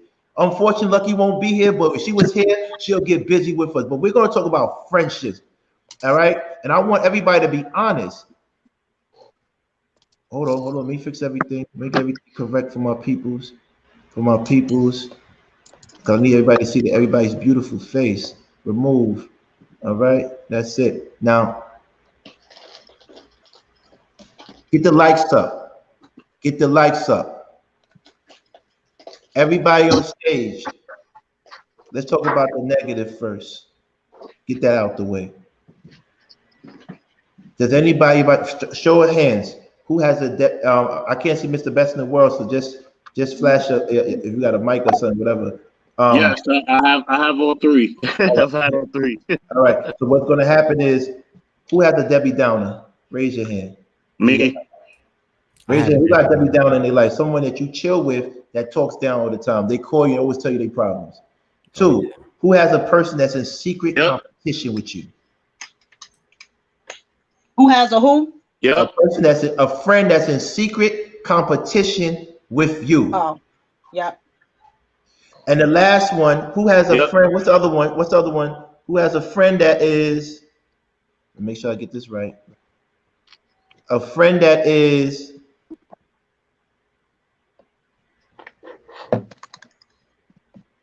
There's a backhanded complimenter. Yeah. Why are they still your friends? Right. You see look at the chat. Everybody's raising their hands because they know this is real. These are the conversations. You gotta go, my love. Go ahead. No, I'm saying I could go and answer that and get it out. Okay, please stay and answer, please. Thank you. Thank you. I think they're still your friend because sometimes you have friends for a particular purpose. Like you might have somebody around you that you know you can't tell certain information to, but they're good for something else. So you can call them a friend for whatever the reason is that you guys connected on. But I think it becomes a problem when you try to make that friend your friend for everything.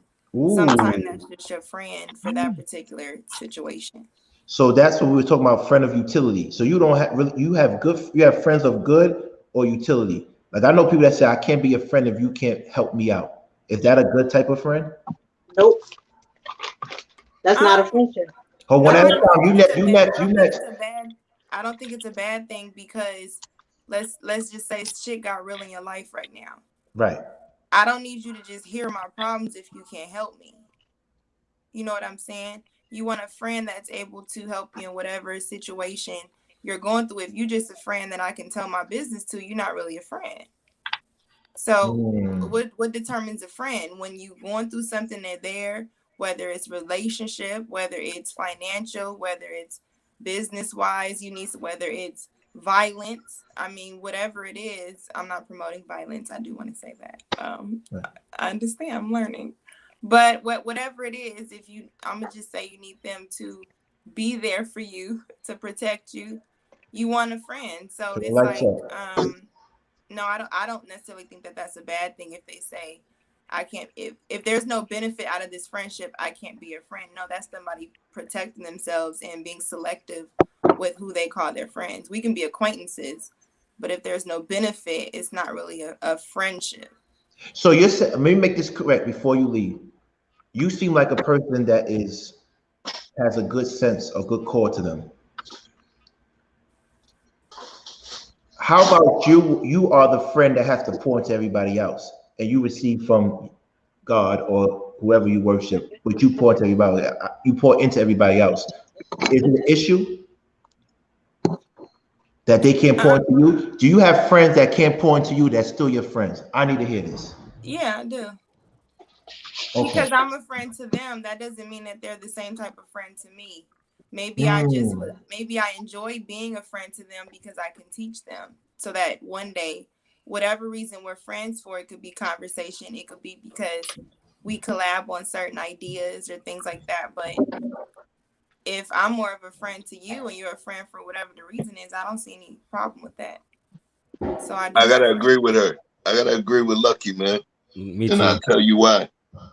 Every relationship is not based on the same reciprocal order. Hold on. Not to mess with your stream of consciousness. Everybody that I asked, did they have a Debbie Downer, a backhanded complimenter, or someone secret and has a secret competition with you? You didn't raise your hand. I know. I want you to talk about that afterwards, please. Oh no, we can talk about that now. We just like we do with everybody else. We get that shit on Front Street now. That's right. The question was, and remember that's gonna be my new line. We're gonna put that on the t-shirt. Maybe I'm being too literal. You said, do you have? Do you have? Nah, bro. Once I peep that perspective and the mental chess play takes place and I start to recognize those things, I have to eliminate that from the periphery of my existence because it works antithetical to what I'm trying to do. Mm-hmm. So you said, not did you have, you said, do you have? Mm-hmm. So my hand was going to stay down for each one of them things because now, once I recognize that, then I take action. Is it? Okay. All right. You want to go first? All right. I'll go now then. For me, I have a lot of those in the forms of family, then in the forms of friends, right? Me and my brother, we are in friendly competition, right? It's not hostile. It's like two brothers who grew up playing basketball. One gonna be better than the other one. You know, it's not like it's not hostile competition. It's not out of evil or something like that. It's really out of love, right? iron sharpens Myself, can you iron. press mute? Can you press mute? Because we hear the noise in the background. I'm muted. Don't worry, I'm muted. I think I know how to do it now. Thank you. But yeah, so for me, it's all about I don't know. I like my relationships to be just even, bro. You know what I mean? I'm cool with broke motherfuckers who can never give me $1. I'm cool with motherfuckers who never went to college, who can never really teach me certain things on an educational level, but they can still teach me stuff, right?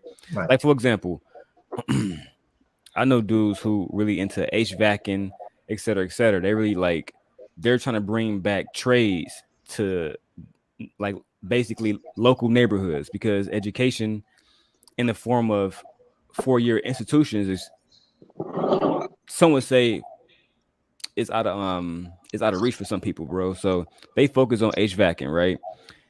I don't know shit about HVACing. I don't know shit about installation. I don't know nothing about that. But I can go talk to those guys and they're gonna tell me something and I learn from them. I think that's what's more important for my friendships is like when you come to me, what are you coming to me with? I'm not gonna ask my broke friend who I know ain't got no hustle or my broke cousin to come with me with something that he can't bring with me. Sorry, something he not really meant to do. I don't know, bro. I'm sorry, I'm getting my words fucked up today, Right. but he really my relationship, I don't know. I just accept people for who they are. I know people who got money who can help me financially. I know people who can help me. That's why Marcella's here today because I invited her because she's been somebody throughout my life who can guide me, right? Who understand my temperament, who understand this is how I can get to him. Y'all don't know how to get to him. Y'all don't know nothing about Detroit people and about young men who are from this region, but I do. So I can reach to him and I can like Chef was saying yesterday, she has the ability to calm that nuclear within me and more importantly help me think reasonably. That's why I maintain my friendship with her and her family. You know what I mean? So that's why I don't know. The situation is tricky, right? Would you be with friends who are in competition? There's nothing wrong with competition to me if it's friendly, right? And then I forgot the other questions. It's like, but the other ones I don't see no harm in. Like, can you be with people that can give you money or not? I mean, for me, it's always gonna be levels. There's always gonna be somebody who has more money in the family, somebody who's smarter in the family, and we all can learn from each other. If we can come together, then that's gonna be a nucleus. Everybody got their place. That's how I look at it. You know what I mean? Just play your role. That's all it really is. But don't be disloyal. Don't betray us and stuff like that. Don't make us feel like we have to even look behind our back. Those are the kind of friends I don't want. You know what I'm saying? I can handle character flaws, right? Because that's what we're talking about. Because some people might take the competition too seriously. You might be playing basketball. He want to elbow you in the chest because he want to win that bad. But do he want to hurt me? Really? Was he really trying to hurt me? Right. You get what I'm saying? Right. The competition just Bridget. Was he trying to hurt you or was he hurt within himself? Exactly. Right. He just trying to win. It remind me like the last thing I'm gonna say because I don't know if y'all already watch like Marvel movies, but it remind me of the relationship between Gamora, Thanos' two daughters, Gamora and the other one. Right. The other one. They were in competition their entire lives. But we saw that they both disagreed with their father and they both loved each other, but the competition was real. And I'm not trying to rehash anything, but I brought this subject up because of yesterday's issues. And you see, I always try to let me give you some context. There's a guy named Alvin Francis Poussaint. Dr. Alvin Francis Poussaint. He was a psychiatrist with a medical degree from Harvard. He was also a consultant for the Cosby Show. Every time Cosby told a joke or said something, he was consulted by Dr. Alvin Poussaint, because every joke has a deeper meaning. Every joke had a deeper core gem to it. You could look this up. I'm not making this up. Every time before I get on this show or this platform, Chef as well as Maricela, as well as other people in my life, serve as Alvin Francis Poussaint for me. They allow me to be crazy, spicy, sporadic, unorthodox, but they always tell me to put gems within that message. So I crafted today's topic to talk about yesterday in a learning way, but also to ask a critical question of redemption. We are virtual friends. We all met through this virtual, particularly the four horsemen, virtual realm. Because of technology, sometimes a person that you meet virtually actually has more value in your life than someone you know physically. We were friends, four of us. Someone did something that I just described now as secretly competitive. Because we are all competitive. Don't let nobody fool you. I'm always watching his subscribers. I watch Chef's subscribers. I watch E Black subscribers, and it's a friendly competition. But the goal is that we all get to monetization. We all got to get there. We just compete in friendly, so we could make each other better and sharpen each other's swords. Yesterday something happened. 2 days ago something happened. And then it makes you think was it a friendly competition or a secret competition? After E Black did that to Daryl, it went from a friendly competition to a secret competition. But here's the question to everybody on the panel. If a friend shows you a character flaw, can you forgive them after that level of distrust? Because Hanifa said it too. She said, I don't blame that. I can't trust E Black after that. Hold on. One question. Can you forgive him again? And Chef, what are the steps to Darrell forgiving E Black? Hold on. Before Chef even go, because Marcella knows me. She said she watched a little bit of what happened yesterday. Marcella, you know me. You know my character. If I was sitting there beside you, would you want me to what would you advise me to do? Do what's right. I'm a firm believer in what's right is right and what's wrong is wrong. I'm also a firm believer in, I told you all in the beginning, I'm a boisterous person.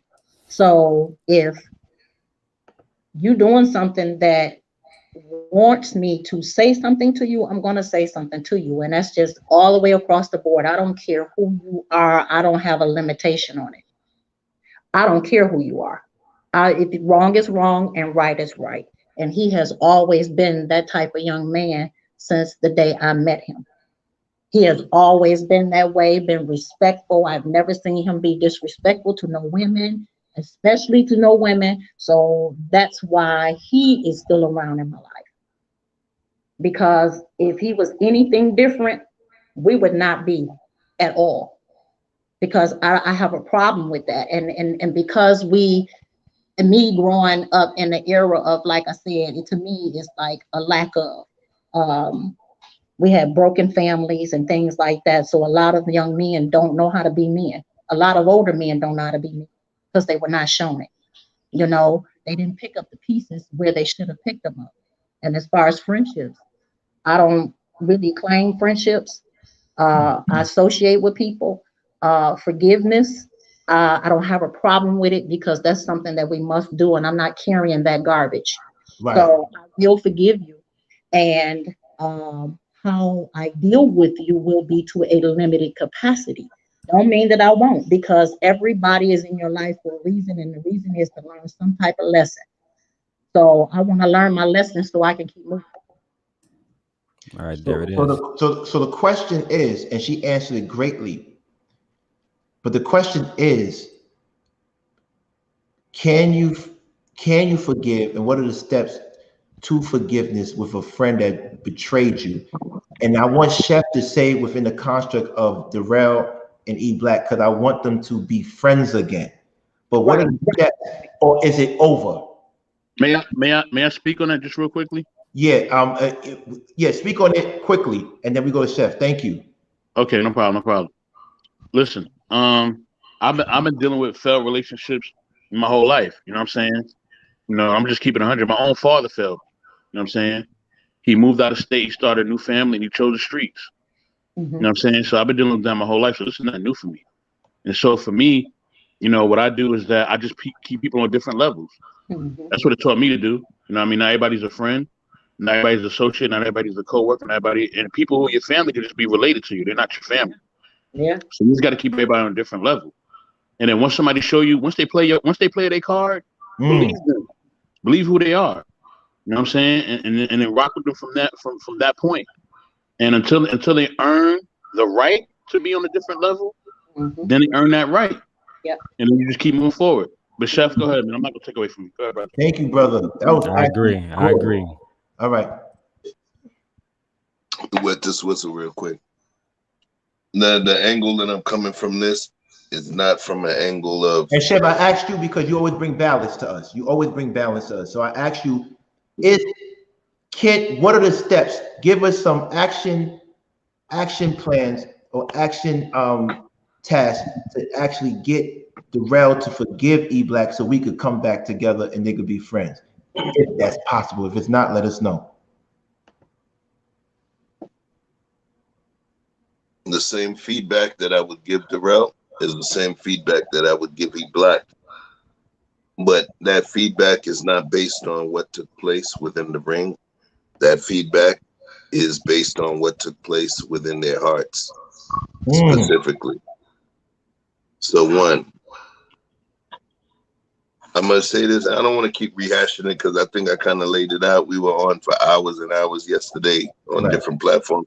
I just want to say it like this. And I discussed it with Darrell. So, you know, I'm not, you know, leading you on to something new. Excuse me. So I asked Darrell yesterday. I asked him, I said, yo, what E-Black did with that video, did you see it? You saw it as an assault, right? He said, yeah. I said, you saw it as an affront? He said, yeah. I said, it was almost like a punch. He said, yeah. And then I asked him, based on what took place, do you consider that it was a punch or was it a counter punch? Right? A counter punch. We always have to consider the fact that what somebody does, the response that somebody has to us, you know, in terms of the life of fairness and the scales of justice only works in court. When you got two people, if someone slaps you, it doesn't mean that now you're only relegated to slapping back. Right. There is no specific rules to a justified response from an affront.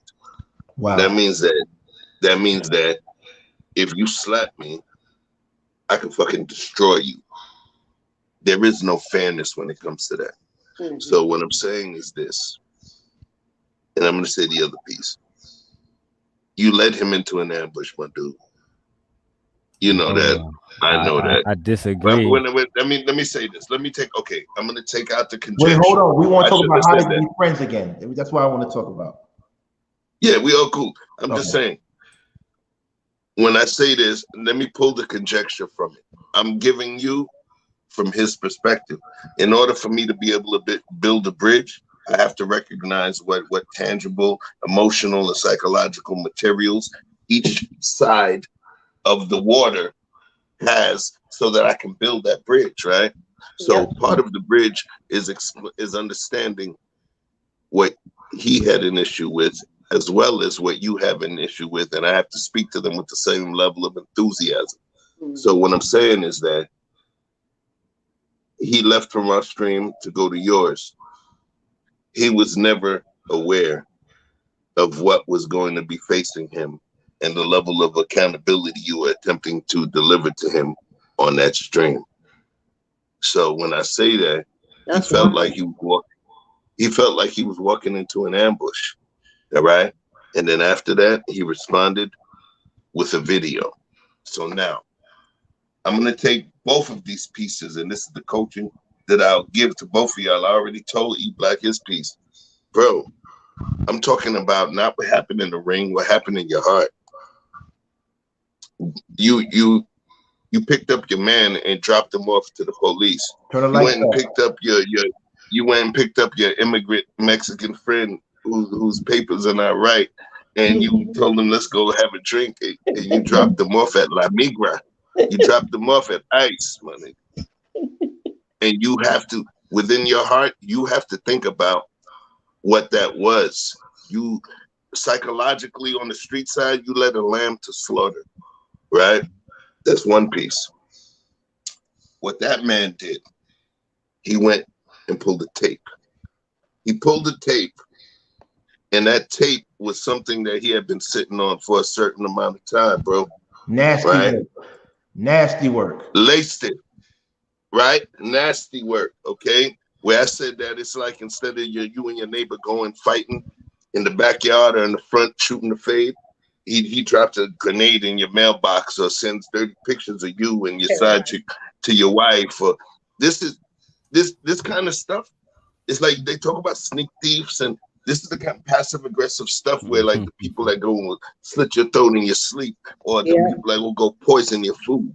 Bro, what I'm saying to you is for you and for him, even before the shit got into the ring, this was like no bueno. And I'm going to share something real. I rock with you. I rock with both of y'all, right? When that took place, I was like, yo, this guy got secret files. What the fuck? What are you, J. Edgar Hoover? You know what I'm saying? And in this situation, I literally was saying like, yo, what kind of shit is this? What am I around, yo? I don't understand these kind of things. Where I'm from and what we deal with, I don't understand those kind of things. I don't move like that. So to kind of tie a bow around all of this, yeah, man.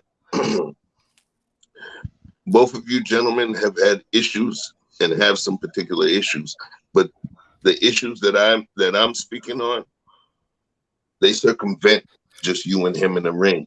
Hold on. These are issues that I believe that both of you need to deal with within your hearts, so that it will allow you to be able to constructively conduct relations with any other people going forward, my dude. It was just those things that are just like off code to me. King, can you pull up Hanifa's last statement, please? Okay, I'm gonna pull up her statement. Oh yeah, I like that one. Really leave it up. Leave it up the entire. Yes, leave it up the entire time I'm talking, please. With all due respect. And do me a favor. Once again, I want to know if y'all could be friends again, and if so, please, Chef, show us the way, or anybody on panel, show us the way. Anybody in the chat room, come up and show us the way. And if they can't, can they be non-friends but still work together? Because I heard that too. I heard that we're not friends, we're business partners. Oh, here's the thing. Right. Maybe I'm being too literal. Were they friends? How could you be business partners with somebody that would do that? Is my thing, because how could I, in my mind, rest assured, even if we're not friends, that on the business aspect, you're not going up and behind me to totally ruin and crash and wreck what I started. Yeah, leave it up to weaponize it. We have started because we're business partners. How could I expect for you to continue to be the proper business partner that I would need you to be, and you can do something like that? To me, I would have a hard time with it, and that's on some serious thing, because you're talking about together. How can I trust that? This is why I need more likes to 100. I want to bring WT Funk up here. I want to bring her up. I need 5 more likes for 100. This is ridiculous. Give me 5 more likes right now. I'm bringing her up, please. Daryl, man. Darrell, may I say something real quick, bro? I just want to say something quick. And King noticed specifically because we've had business chats before. You can do business with people who are snakes. You can. It's just that you got to limit their resources. And you got to limit the information that they have. Okay. But in the art of war, you sometimes got to do business with somebody who's not a credible person. You know what I'm saying? King, you know specifically, because like I said, we talked about this, bro. You know what I'm saying? We've had our networking conversations and stuff behind the scenes. Absolutely. You know, Right. so sometimes in the art of war, you gotta work with your enemy for a little bit.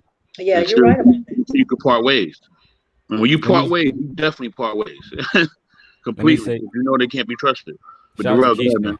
Shout out to Right. Keisha is major love for me. Let me say this. Could we do a show together? Sure, we can do shows together.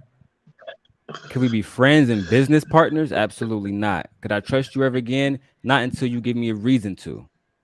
Right? Let me just say this. This is why I brought Marcella on. She know me long enough to know I don't move like that. Right? I would never, in a million years, I've known her family, I know her brothers and all this. I know her sons, et cetera, et cetera. I would never weaponize information against them. Y'all catch me in the grave before that happened. We don't move like that. You know what I'm saying? I don't give a fuck how you feel, because that's what I got to address next. Everybody keeps saying, I walked him into an ambush. That's how he felt. And as far as me walking him into, did I put a fucking leash around you or something? You came into it. You asked me to invite you into it. Can I say something right quick about that? Yes, ma'am. What I've noticed is sometimes we as people, as a business person or whatever, we put people in a role that they're not ready for. So sometimes that just comes up, and I feel like that's the ambush. That's where you get the feeling of ambush. Sometimes people say, okay, yeah, I'm ready and I'm ready to do this, but they're not really ready. They're not ready. So that's where you would have a feeling of ambush, or feel like he felt like, you tossed him into something. You both did, because maybe he was not ready for that. I know. You're breaking up. Hold up, Marcella, you're breaking up. Something's wrong with your mic. You keep on going in and out. All right, before you go the route, I really want Chef to say what are 3 steps that they can, because clearly he said he can't be friends with him, but I want them to work together on the platform. What are the 3 steps? Yeah. The first step was the one that I mentioned, which involved each of them coming to grips with the way that they handle and resolve their issues. Period. Period. Each of them delivered a particular affront, regardless of what time it happened, blah, blah, blah. Each of them were verifiable. Okay. At this point, in order for them to be able to work together is a dynamic way. It involves y'all working towards a certain goal. Does it involve them loving each other? No. But when you work together, just like when you in a platoon in the military, that level of camaraderie adds a bit more stiffness, a bit more control, a bit more power to that military force that you have. So I believe that this shit they need to get out, man. You get what I'm saying? Because like I said, all of those things that took place, you asking me for steps. What I'm saying is that there ain't no steps. It's just smooth hill. There's no steps until each of them understand, damn, yeah, I did go. Damn, I did fuck up. I shouldn't have did that. I shouldn't have did this. But like for me, I just disagree with people holding. People want me to feel bad that a grown 40-year-old man came into an Instagram live that he was never invited to. He clicked the link, he came in, and then when I asked him to just make a straight up fucking apology, not an apology with a but. I don't do that where I'm from. We don't do that. Hey, I robbed your house, but I'm sorry, but no, you're not really sorry then. Just make a clear, definitive statement. And despite what everybody's saying, I watched the video, and shout out to CCH. Like she said, it's on my channel. I never deleted my videos because I wanted everybody to see it. You never gave it. We want to get back to the comment, brother. You want to get back to the healing. The healing for me, like I said, for me. Yes, thank you. The healing for me, like I said, I'm down to do shows. I'm down to be respectful because we got to that point yesterday, right? Yeah. And I'm willing to respect the elders and everybody around, right, to hold me accountable for that respect. But as far as how I personally feels, right? No, whenever you come in the room, if we doing business and my comrades, and they cool with you, I always got to keep the gun loaded now behind my back because I cannot trust you. You show me that. And until you give me a good reason for me to feel comfortable around you, why should I? You took one of the most darkest moments of my life and tried to weaponize it against me, thinking that you was going to have black people going against me. Why would I trust you? right? Can you work with him? Yes. Kobe Shaq. Yes. That's it. That's why I know can you work with him. So this is what I'm saying because I'm trying to bring it together. Rico, let's stick to the script. Let's stick to the questions. And I like what Willie said. E Black and Darrell are not ready yet. The wounds are too fresh. This is why we have to keep E Black out because the wounds are too fresh. I want the wounds to heal. Rico, what are 3 steps that we can heal this process? Because I just let you know, there's different types of friends. Friends for utility, friends for good. What's the third one? Please help me out, fellas. What's the third one? Friends for pleasure. Friends for pleasure. That is correct. Can they have a friendship of utility? Yeah, I think they should. I don't see any reason why not. I think even, and I do agree with Willie Dean. I think the wounds are a little too fresh. Just give it a little bit of time for it to heal. And I understand where Daryl's coming from. But I'm gonna put, as I put in the comment, King, I'm gonna put a little bit more onus on you being the leader of the 4 horsemen. Right. I think you selected each of these guys for their unique individual characteristics. Because it would make the show work better. Right. And if you know you have different people, you know, I'm just going to use the politics for a second. If I picked a Republican and a Democrat, right, you know, you're not looking for friction. You know, you're looking for, you know, the countervailing views and things to make your show, you know, pop. But it takes a strong leader, which I know you are. Right. To be able to dictate and to calm these things when they get a little heated and out of space. I was on that screen when that happened. I didn't see it coming. It was a jaw dropper. I get it. I don't begrudge you for that, but I just think that I hope you also are learning, okay, even if I bring these guys back, or even if it's just the 3 of you and a new panelist, your leadership has got to be a little bit more firm because this is conversations with King. Right. You know, you're the lover, Chef's the savant, nobody else. Right. Daryl is that passionate fire guy. And that's why I love this show, because it's different. The healing, I think the solution starts with you. You didn't create any offense, but how you move forward in your leadership over the horsemen, the other panelists, and even the guests in the chat will make things a lot better. Right. Get a little bit more of a firmer hand. Daryl, I fully understand where you're coming from, you know, how you feel. But I rocks with E Black as well. I think it was a horrible, horrible thing he said, but I don't believe that was his intent.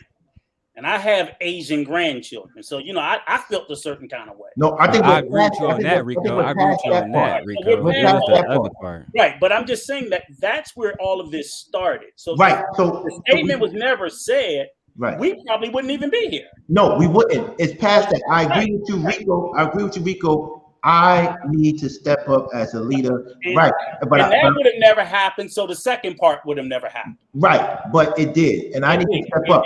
So now Daryl, again, as I said in the earlier statement, you know, it's a tough thing to swallow. Right now, Daryl is the aggrieved party. He's the aggrieved party. He's the one that E Black put the video out on. You could, you know, we could dismiss him, and it still doesn't take back the offense that was done to Daryl. Right. You know, it's just like that's sort of like, you know, like I got payback. But if you, like I say, if you stab me and I stab you back, okay, we both stabbed. We're both wounded. But if in some sort of way, sometimes, you know, if and I don't want to, again, I'm like, I'm not gonna go to defense for him. He shit the bed. He got to clean that bed up. Period. But I just don't see where it makes the 4 horsemen better to get rid of one. That's what I'm trying to figure out. Right. Like, will that make you guys better? Right. Daryl will get his you know, justice for what was done. Right. But I think he's gotten that already. Daryl stood up for himself. He stood up for another person. He's already shown us who he is. I didn't get to see the video. Thank God. I don't want to see it. I don't want to see the. But this is why I'm saying, Rico, not to cut you off, OG. I want you to see the video first before you say this. Hold on, because it plays a role. But you are 100% right. Yeah. I just don't want to see the brother in that way. And I heard all the feedback, so I know how it was. And I've been a young Daryl where you know, something like that happens.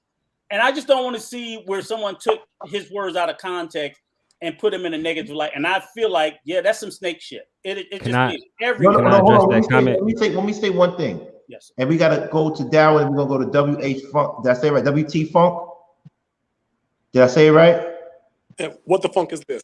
What the funk? Oh, what the funk is this? Okay, I'm sorry. I apologize. Shout out to What the Funk. What's going on, brother? So what I'm gonna say is this. You're 100% right. We never kick E Black Act. He's a 4 horseman forever. However, my 3 steps, because I'm sticking to the question. Mm-hmm. My 3 steps is give them space. Yes. I think the show can. That's one. I'm giving them space. Mm-hmm. 2, make sure that E Black and him reached out, and they did say it's squashed. Mm-hmm. And then my 3rd one is you're not friends anymore, but can y'all work together? Let me first. I got a few things I want to address. Rico. One thing, Daryl, and yes, you, sir. King, moving forward, right, have to be more firm in your leadership.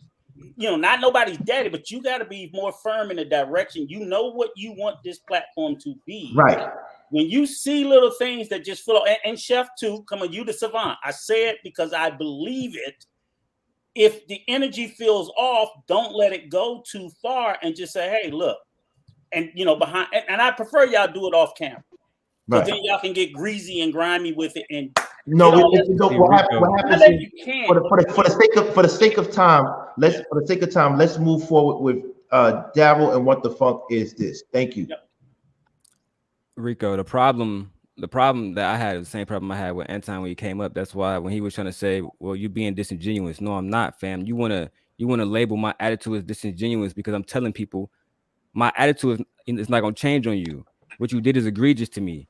But because of the guardian and the people that I respect, then I will accept you and I won't disrespect you. I won't come burn your house down, right?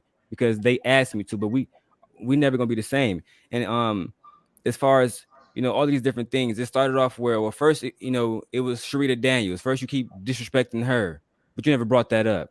But now it's not that. It's because I felt bullied on an IG live that I walked into. 40 years old, right? Oh, but it's not about that no more. It's not about that. It's about accountability. It's about hypocrisies, right? But then you drop an apology video, just like everybody said. They clicked on it.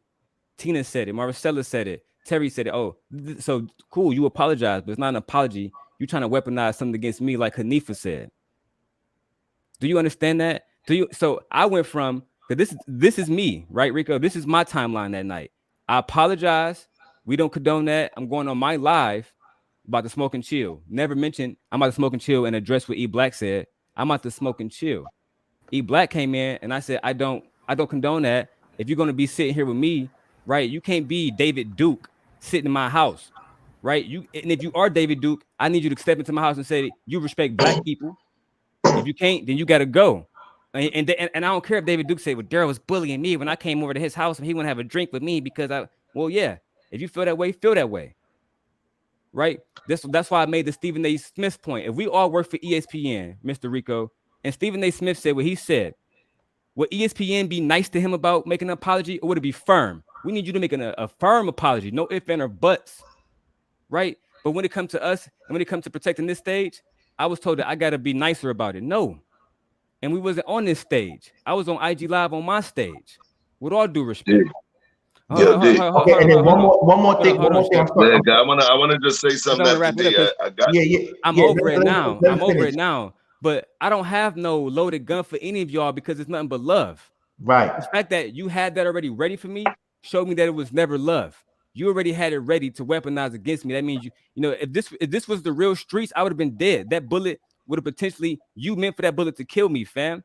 Why? No. I'm good on All you. right. So Daryl, check this out. And Chef is gonna go, and I want what the funk to go, but he just off to say it. But you know the queen flowers here, so she has to go too. I want to say this. Love you, I'm JP. gonna listen to Rico's advice, and I'm gonna be firm. So I'm gonna be firm. So this is the first law, and this is for you, Rico. Anybody that comes on the stage and talks about an issue, you need to know all the information, or you're not being fair. So since you didn't watch that video, you really can't give a fair assessment. No, That's just being fair. That's just being fair. So if you're gonna comment on anything about any situation, know all the information because we want to make informed decisions and action plans. I'm sorry, Chef, you'll go. True peace. Can we make peace? True peace comes from both aggrieved parties admitting or taking full accountability for what it is that they did to the other aggrieved party. That other gentleman is not there. E Black is not here. He's still part of the team. He's not here right now. So it's either A, I cannot speak because he's not here to defend himself, or I can speak to my thoughts on what he would say. Bro, forget E Black.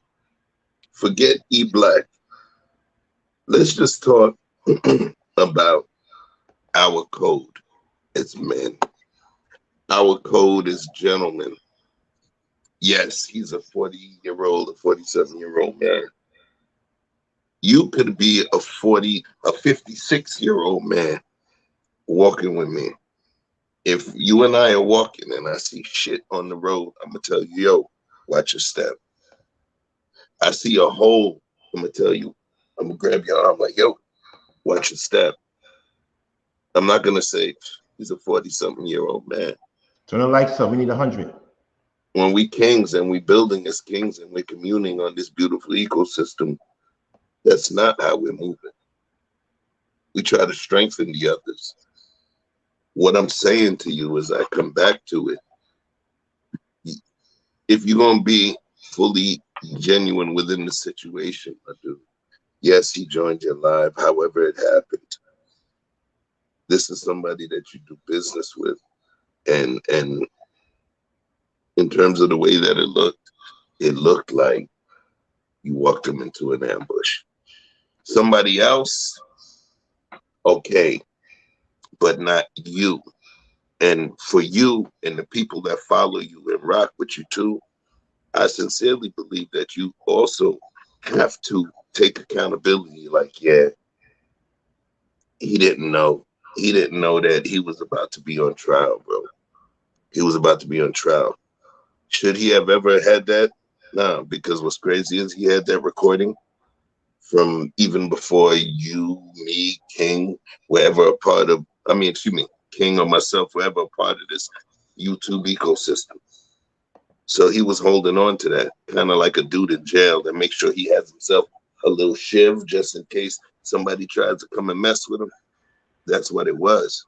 But guess what happened? You gave him an opportunity to use his shiv. You gave him an opportunity to use his shiv. You walked him into an ambush, and then after that, you're like, how you go down like that? If you slap a man in the face, you don't have to expect the equal response. If you slap a man and you slap me in the face, I can bomb your fucking house. When I say that, all I'm saying is that you slap me in the face, I could bomb your fucking house. There is no laws of equal response. So when I say that, he had that. Okay. You get what I'm saying? You Okay, kind of slipped because you didn't know what kind of heat this dude was packing. I mean, he said a very sensitive statement. It was a lot of heat coming on him. But here's the thing. You can't be, this is what I want to end, because I want to end this and go to other questions. But I want JP to speak. I'm sorry, JP. You can't be friends of pleasure. You can't be friends of good. But the most important thing for the Conversation of the King channel, can y'all be friends of utility? Of course. I can. Okay, JP has something to say about that. JP? Peace and blessings, y'all. How's your spirit? Uh-oh. My spirit's good, but it's about to get erupted right now. TV going hard. Oh boy, it's gonna go. She's gonna go hard. This is not good. Miss Marcella, I think you are the bee's knees sister, and if you got a channel, I want to know about it before we get done today. Okay. That's it right there. I'm just getting ready to get started with it too. Marcella, pull her channel up, please. Pull her channel up on the thing so we can post it. Thank you. I will make sure that I look out for you. Thank you. Okay. All right. All right. Y'all always trying to turn another damn cheek. At best, the brother got 4. On a good day, he might have 8 if his wife gives up hers. Do you understand what I'm saying to you? We cannot keep going down this, oh, you can hit me here, you can hit me here, you can hit me there, and I'm going to be okay. We keep talking about black folks are dying more than anybody else. Black folks are poorer than anybody else. Black folks are having such and such and such and such and such and such. Why? Because we keep worrying about goddamn friendships and not about allies. How to stick together and stay together. Stand on your damn square. We started this shit out in the beginning, talking to E-Black about who he was. That was day 1. Then we had to come back and do it again, and I had to step up and speak for King because he was so upset. Now here we are, our 3rd time, and y'all still want to play games with this man. Stop playing. If I had to choose, I'm going to stand 10 toes down with Darrell, and I'm going to leave this platform no bullshitting if these men cannot stand 10 toes down for the community and what's best for it, not feelings and emotions, period. I can't be the hardest motherfucker out here. Woo. Wow. I want to say, Marcella agree because I want to say, listen, we're going to change the subject now. On that note, we're going to change the subject now. This is crazy, and we have. On that note, thank you, JP. Terry, please. You have the other thing playing. Can you cut that off or press mute? Oh, you could talk. You could talk, but just cut the other window off. You ready, Terry?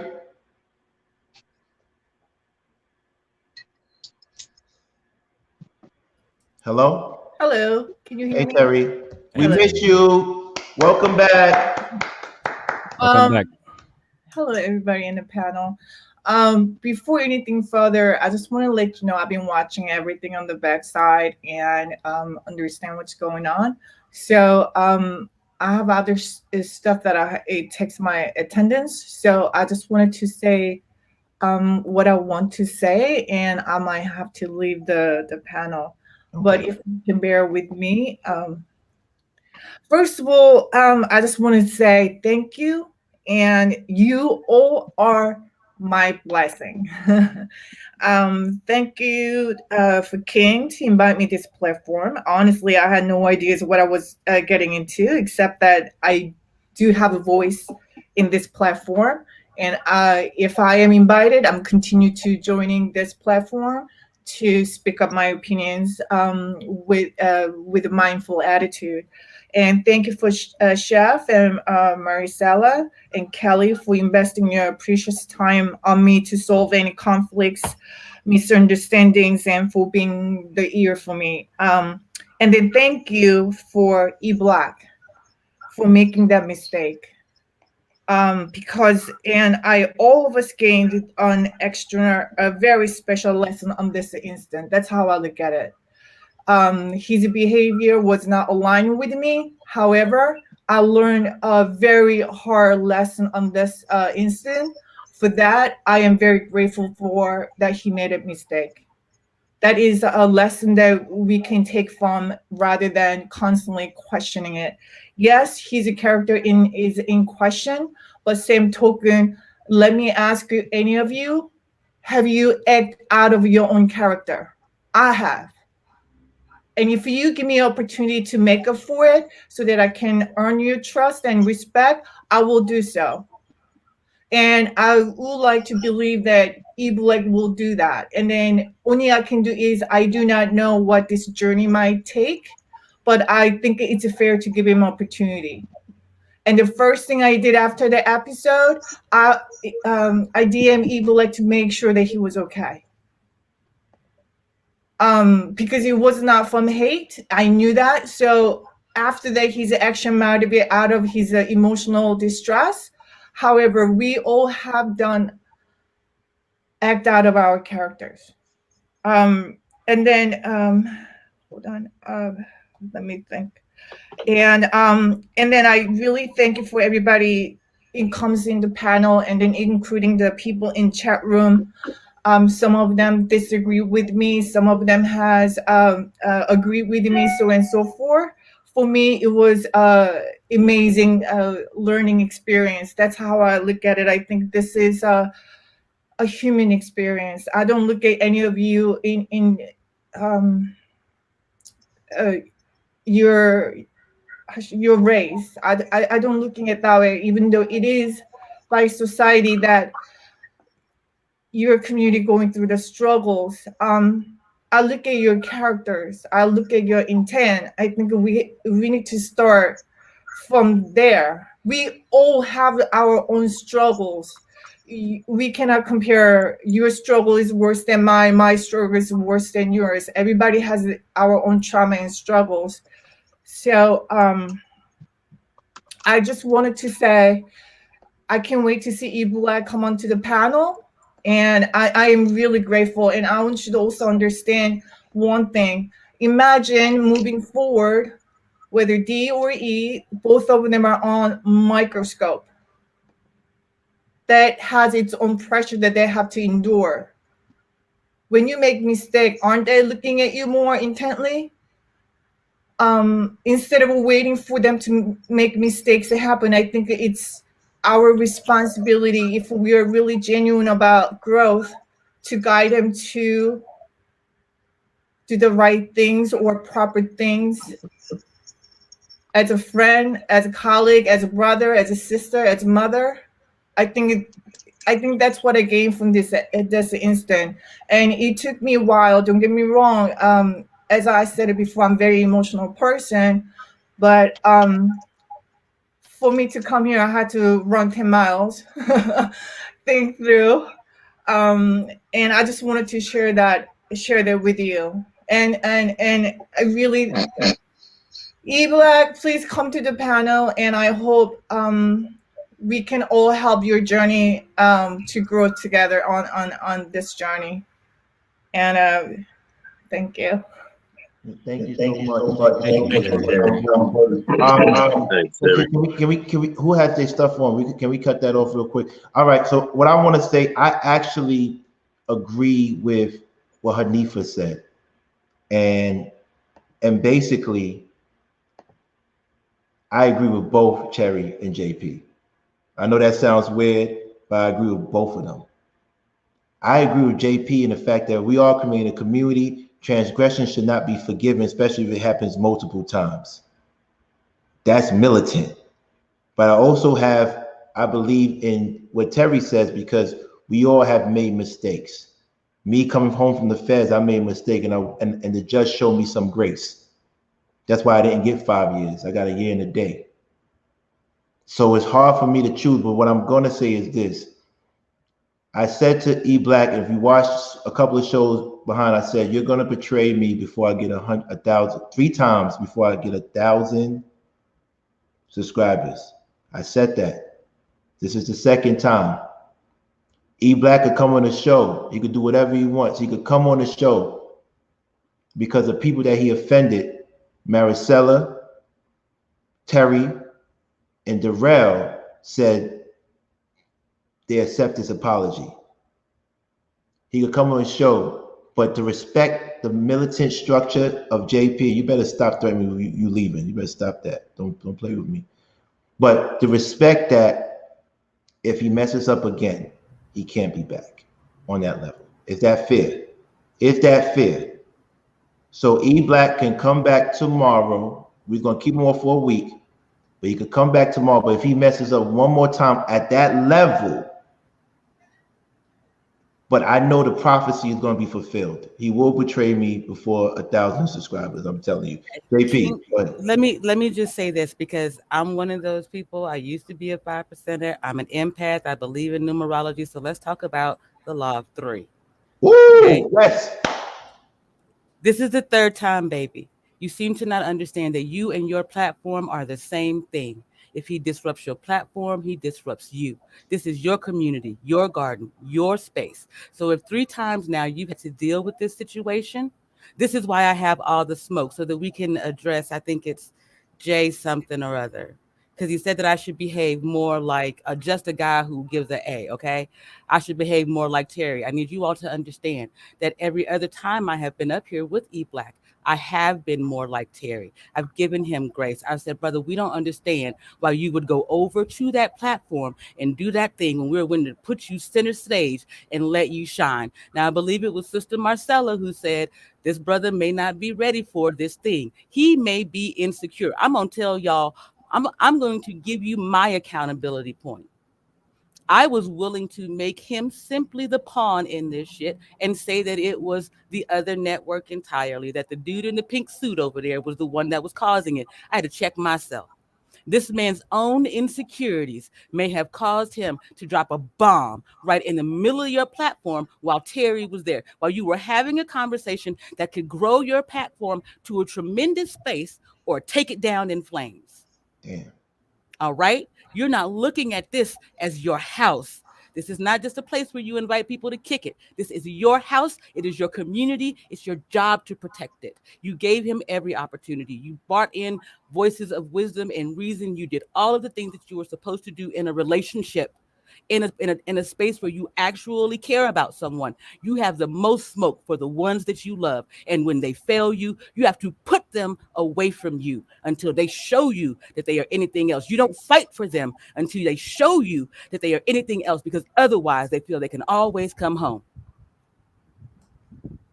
Well, I want to say, and I'm fair, everybody knows I post up things that even against me. Brother Nusi said, King, you can't say he come back and then say he will betray you. This does not add up. But Nusi, I always respect you in your comments. The reason I said that, because I said this literally a week ago. In those 2 weeks, he made two transgressions on the show. I'm saying, to be fair to everybody, he can come back. He was never not a four horsemen. We took a break to get a breather because I need to make sure everybody was cool with him. Terry publicly says she wants him back. Marcella just hit me. He did what he just did. And then he said he apologized to Darrell, and Darrell forgave him. But I'm leaning towards JP because she has a point.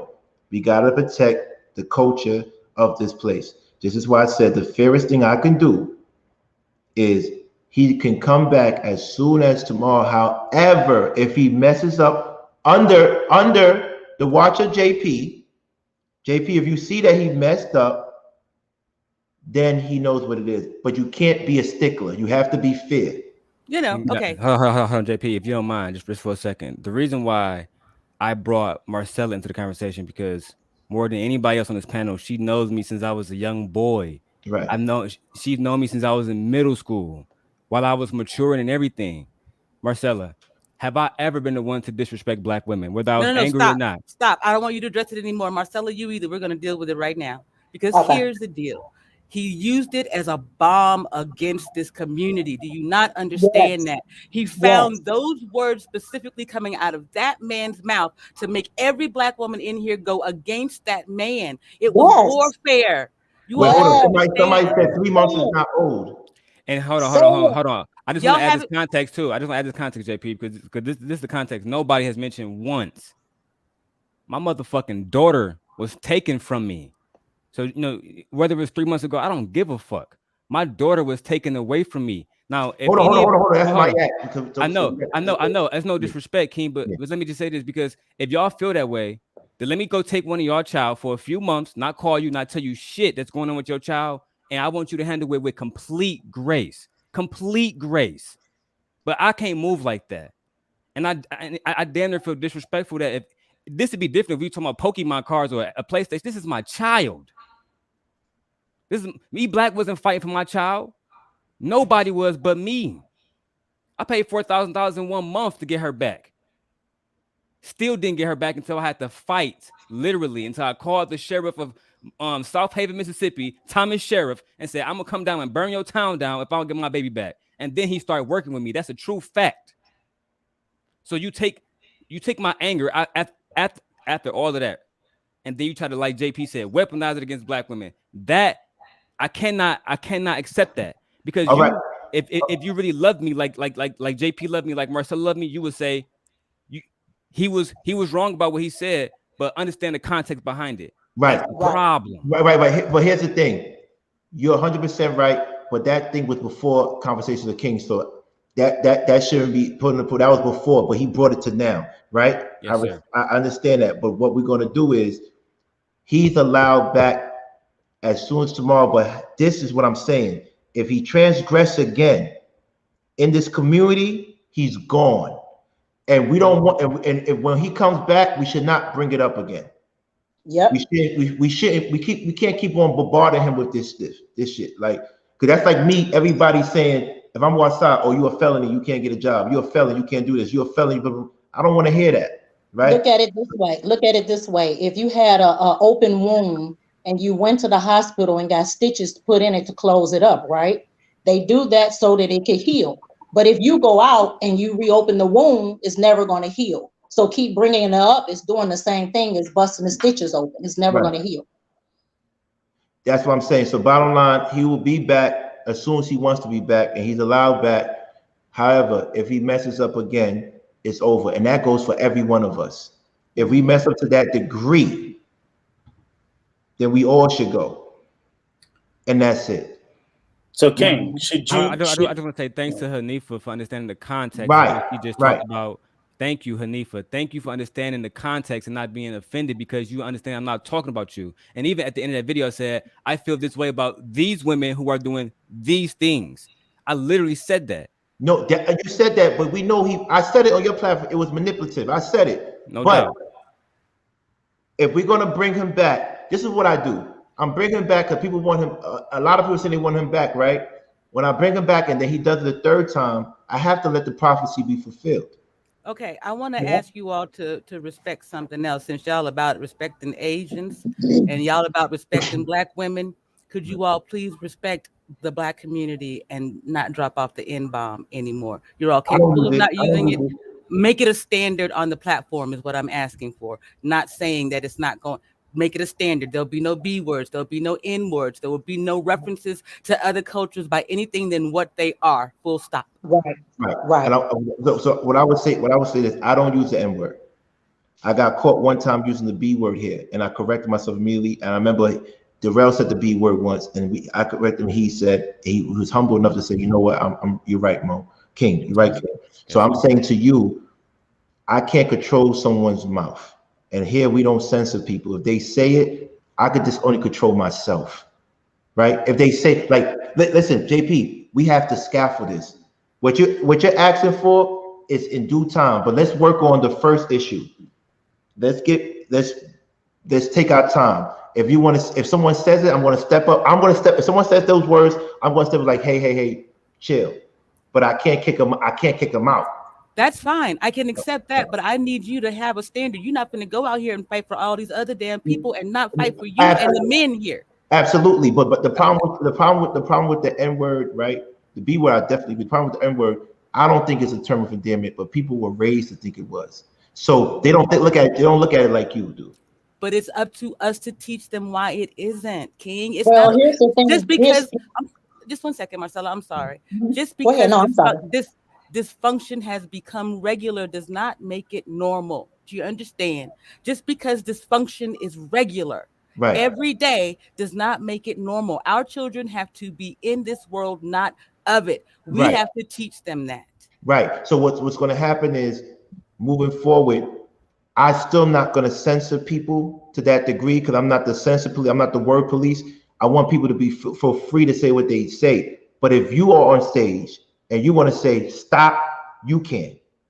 That's what I'm going. If you want to do that, you could do that. If anybody else who's on stage doesn't like, you could stop them. But I don't want to censor people. That's not what this stage is for. But once again, E-Black could do what he wants, but when he comes on, and just like everybody, we have to be a little bit mindful. All right. Is that cool? Any more issues before we go on this topic? No, we good. All right, because right now E-Black he doesn't have a voice right now, but he always had a voice. He could always come up, he could always text, he could always chat, whatever. But right now, if he comes back, let's not bring this up again. Let's keep it moving, but keep a watchful eye. But one thing, when we banish somebody from the garden, we have to understand that Things must take place for us to learn. That's what Terry said. She said he's glad that he made that mistake because this was a learning curve for all of us. They must happen. At the end of the day, I love what Will said. Will said, I'm not mad at E-Black because he's not cultured. You can't hold everybody up to the same standards. You can't. I can't expect to put an 8th grader in to take the bar exam. I can't. And I'm not trying to diss him like that, but you can't expect. I don't expect Rico. Rico's a world traveler. Rico won't say certain things. May I? Huh? May I? Yes, Terry. I just want to also let you know, perhaps this could be another thing that for all you to think about is that this incident actually had me think about what if I reacted right away? What if I checked E right there, right then? Would it be led to this far? No, it wouldn't have got this far. Exactly. That's what Rico was saying. So I would have. We all. This is something that I have to really think about. Was that actions and non-actions? It does have a consequences, and often whether it's actually. Hold on, Terry. Bees, do me a favor. You can stop watching the show. You know why you can stop watching the show? Because clearly you're not listening. I told him this man, he could come back, he could say whatever he wants. Who's censoring him? I'm actually trying to advocate so you could come back to the show. So if you want to censor me, censor me. If you want to get off the platform, get off the platform. Let me clarify this. And I'm sorry, Terry. I got to say this. For the record, E-Black is not off the platform. That's it. E-Black is not off the platform. You watch a freaking NBA game, somebody does a couple of technical fouls, they may be banned for a game, they sit them down for a couple of games. E-Black is not off the platform. We directed traffic to E-Black yesterday. E-Black is still a part of the 4 Horsemen. The 4 Horsemen involves the 4 of us, okay? E-Black is not censored. E-Black is not gone. E-Black is not off the network.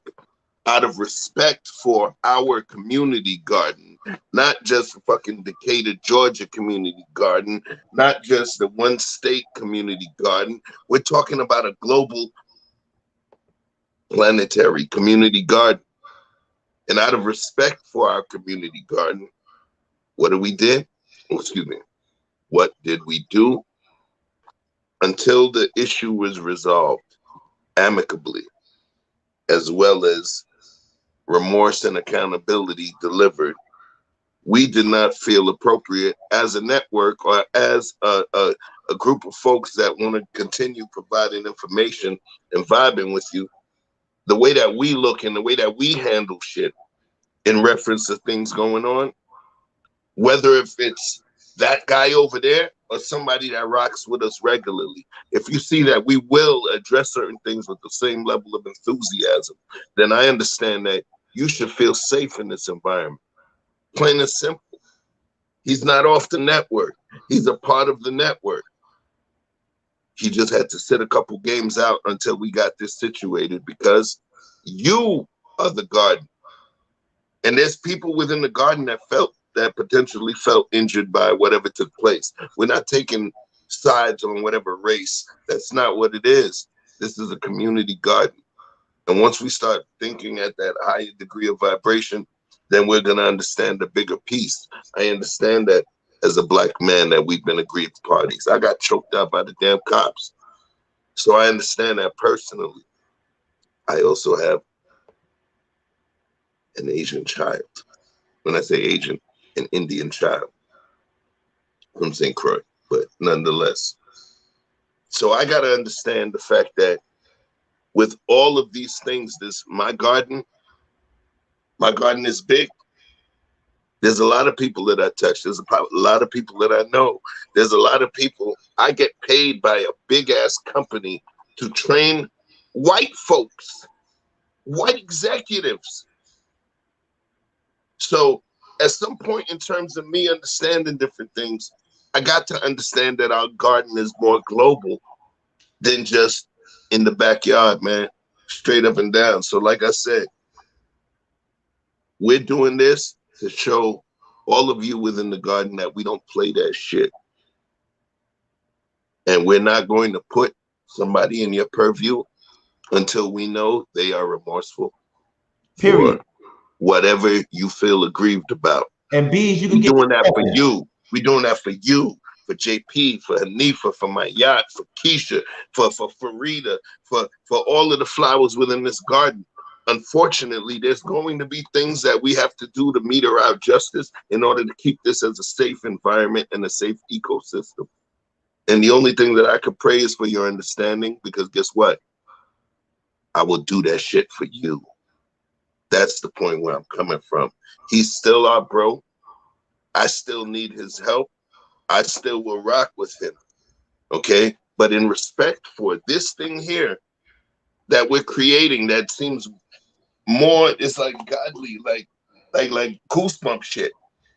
This is getting bigger than us. This is getting bigger than him, King. That's Bigger why than there's me. conversations I have with dude like, yo, forget all of this. Do you understand what's going on? This is God stuff. This is God's plan. And we're vessels. We're vessels. We're vehicles. So all that I do is I pray, yo. I pray because we talked about it. Yo, listen. We talked about it. I'm not gonna lie. Just willy-nilly. Chef, I'm not gonna lie to you. Whoever's talking to chat is bugging. Since this whole thing started, you could go back and look. I've been promoting E Black's page every day since this started. And he's been on the show. Ask Maricela, go to E Black. I have called E Black personally. So when y'all saying, oh, you not fair, or why you doing it, why you still talking about, I support what he's doing. But we have something big here, and he cannot mess it up. If you don't have an issue with me, there's 102 people viewers. Can I ask everybody here a question? Hold on. It's 102 viewers right now. If you don't like what I'm saying, you could do the same thing what B said. Because in this community garden, I need to see that someone is remorseful for what they did. And the 3 people that were offended, they said he's okay. Right. So we move forward. But if you have an issue with that, please let me know. I would just like to say that because I'm still listening. I'm taking everything in. That's why I made the thing with Rico, and I really want Rico to speak on this too. And I hate keep beating this thing upside the head. People keep saying he apologized. No, Rico, I broke into your house and I stole something. I'm sorry, but I was starving, so I had to take something from you. I'm sorry though. Rico, would you accept that kind of apology, sir? And before you answer, sir, imagine that we were ESPN. Imagine King is fucking Phil Knight and we started Nike. Could I say that kind of apology if I said what he said and Nike still stands, right? Do I have an obligation to make myself crystal clear about my position on this, especially Mr. Rico, given the fact that the Asians just passed the Asian hate bill? We got to keep that in mind, right? That was made specifically to punish people. So I'm just saying, would they make him say an actual statement? That's my whole point. That's He's all not here, man. And Rico's not going to be able. Rico's not going to be able to speak to that man, yo. No. Stephen A. Smith. Hold on. I gotta say this. Stephen A. Smith recently made an Asian statement about an Asian baseball player. Don't think I'm playing? Go back and watch what he said. I'm sorry. Period. I'll just be brief. Let's move forward after this. Rico, you're the last person. And I'm going to go because I did want to say something to you, Daryl. I watched the initial apology. I watched the video where you guys came together. I watched the video. I saw everything except the video he put up about Daryl. And I will honestly say, I love E Black to death. All of the apologies that I heard him say out his mouth sounded hollow. I heard I apologized, but it did not land with me as being overly sincere. And I've made a lot of apologies in my life. I've heard a lot. That's just me. Okay. It sounded hollow, and I could see where if I was in Daryl's position, I would have pushed for a more authentic, sincere apology, because if it doesn't come off that way, it just doesn't feel that way. So I'm done with that. That's what I heard my own ears when Thank you, he Rico. initially said it and each time thereafter. I'm not saying that they were. It felt that way to me. But I did want to say this to Daryl directly because I was stunned. Other than Maricela, who immediately came on that night and addressed it at the end of that shut it down, your approach to it, I was surprised how you stood up for Terry. I shouldn't be, but I mean, because you come off to me as like super pro-black, and I was just surprised that like, hey, this brother was down for the cause. And one thing I did mention, I think in the Facebook group, and I said, and I always say this to my black warriors, sometimes when you're all black all the time, you end up in isolated and segregated spaces, and you lose, a concept of other people. Right. And that's where I think the comment was more ignorant than malicious. Because that's why I agree with when it happens, that's what I just think. And I was surprised that Daryl, I was like, who I think is very pro-black, and I was like, he was more aware. But being pro-black means that we have to, like JP said, align ourselves with powerful allies. And I can't let my allies, like Lady Terry. Yeah, exactly. I cannot let none of my allies be disrespected. Right. That's all it is. And I am pro-black, but that doesn't mean I'm anti everything else. Right. I just want all of the allies that's part of us to be respected, to be treated like one of us. That's all I got to say. Now, I just was proud of you for that, brother. I was very proud of you, and I wanted to say that meant a lot to me. Thank you. Well, moving forward, friends, how many of us have them? How many of us have them? Honestly, on a panel, how many friends do you have? Can a person have more than 3 friends, like real friends? I don't have friends. I'm going to say it again. I have allies.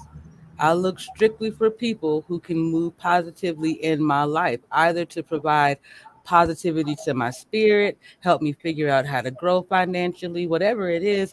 We have to provide positivity for one another. If you're negative, I don't need you here. You're taking up space and energy for someone who is positive. Stop looking for friends. Look for moments where you all agree on something and align and move forward that way. So no, I don't have any friends. All right. Yes. Cool. All right. That's it. What about you, Rico? How many friends do you have, or do you have friends at all? I think I do. I was thinking about those 3 different scenarios you gave. I'm not a very competitive person, so if someone's competing, I don't compete with anybody. And if someone's competing with me, I'm somewhat oblivious to it. And the only one that on that list that really didn't bother me as much, and I guess I wanted to sort of push back on the list, was the Debbie Downer thing. Right. And I know that we have people like that, but then how much do we require our friends to be fully invested in us? If that's what, I'm trying to understand, what's the concept of friendship? Why do they have to be invested in what's in my heart or my growth? Not, don't sabotage me. Right. But I don't look for my friends to be cheerleaders. Just be, I guess, a basic sense of loyalty. And I'm with y'all. If I can't trust you, you ain't on the list. I have got to be able to trust you as a friend, as we had on some of the other conversations about the relationship. I'm like, I got to be able to rock with my guy. You know what I'm saying? That's why none of my friends would ever deal with my exes, because of that trust and that loyalty issue. And as long as you give me that, yeah, those things are true. So it's hard to define if we go by your list, because I do. It's a small number. I'll say it's less than 10, and that's over a lifetime. And all the other people are people who have come through my life for a season and a reason. And but I've grown apart from a lot of my friends too. I think that that's healthy. You change out your friendships. Right. I believe you do that. So my father used to tell me, you don't have friends, you have family. If you can't trust your friends like your family, they're not your friends. Is that true, Chef? Run it back one more time. My father just said, you don't have friends, you have family. If you can't trust your friends like your family, they're not your friends. Facts. Definitely. With friendship, we turn family is not just a brick and mortar term. It's not a specific boundary term. We actually create family with the people that we allow within our circumference or within our sphere, right? When we talk about friendship, you know, there's the 3 C's of friendship: comrade, confidant, and constituent, right? The constituent, that's the neighbor. That's the person, that's the motherfucker, the friends that you had on the block with you, the ones that are there with you, you consider a friend just because of proximity. Comrades, those are the people that were there with you, that actually were there in the trenches with you to fight, you know, a common enemy, right? That's comrades. So that's where the wartime comes. You get what I'm saying? But confidant, that's another piece. So within those pieces, you have 3. So in terms of considering friendship, I have to look at friendship within the totality of it, man. I got to look at that shit within the totality of it. You know, there's a lot of times you see people say, hey, man, I love you, I love you, I love you. I may love something about you. I may have a high degree of reverence for something that you do or who you are, or what you represent. Love, am I willing to sacrifice for that person? Love, am I willing to sacrifice for that person? Okay? Love, Darrell. I love this person. If I love you, and I know that there's something going on, and I know that you, as my comrade, made a mistake. Me, as your motherfucking confidant, is going to allow you to know it and work on a way to fix it. I will not deliver you to the altar of sacrifice for the aggrieved parties. So when I say that, because remember, that man is not here. And I'm very specific in how I parse my words. That man is not here. Mm-hmm. So if he's not here and we speak on this, then I do have to speak to what I do understand about the other side, bro. If you lead a lamb to slaughter and he kicks you in the motherfucking face, is it your fault or is it his? I want to leave all of this shit alone. I want to leave all of this thing alone. Okay. I want to live it. And then I'm going to say this. And when I say this, don't take it the wrong way, D. But I feel it's important for y'all to understand. When this thing went down and how it went down and how dirty and nasty it went down, part of me, part of my Brooklyn side was like, yo, man, you can't fuck with nothing, man. Yo, what the fuck is going on? Where are we? One person got secret files like J. Edgar Hoover sitting, waiting to use. You get me? And another person sees the homie made a mistake. Do you know how many homies that I had that made mistakes, that screwed up, that did some dumb stuff? Okay? We got a friend, I got a homie, we nicknamed him the baby shower pisser because he was so drunk, okay, that he went into a corner at a baby shower and pissed on the gifts. All right? So I got fam, friends, all of that. I understand that, bro. What I'm saying is, let's just move on.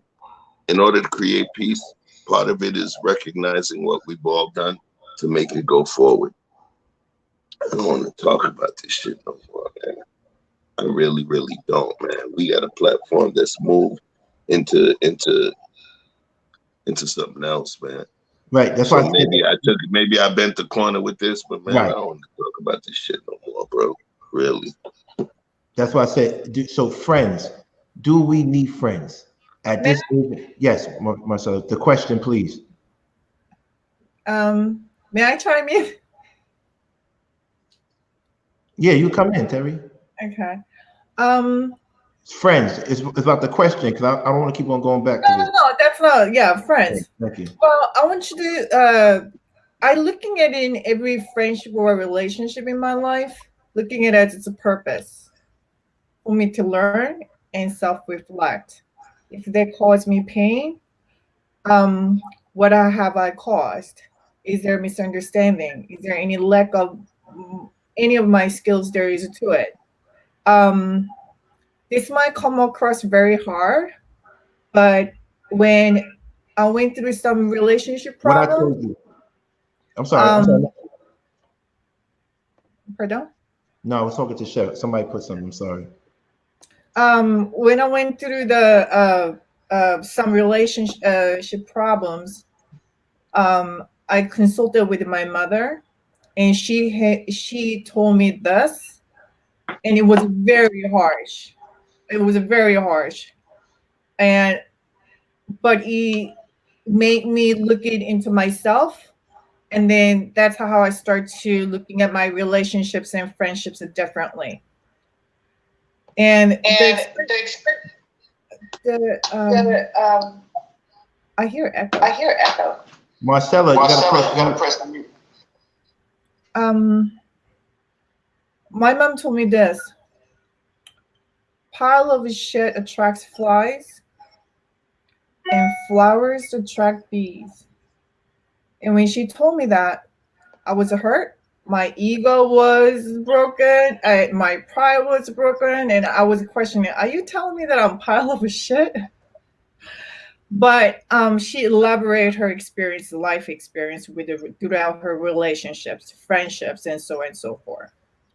Basically, she's telling me whether we are aware of it or not, we are flawed. And everything that happens, we created as us. We created. So she said, sometimes we overlook ourselves and projecting a lot of blames on others, or have some sort of a high expectations. I did help you, so I expect some sort of a help kind of thing. And that's one thing that my mom told me, was that I wanted to make very clear: help is not transactional. If you are expecting something by helping somebody, you have to make very clear, hey, I'm helping you this, and I expect something when I need from you. I expect you to help me out. Wow.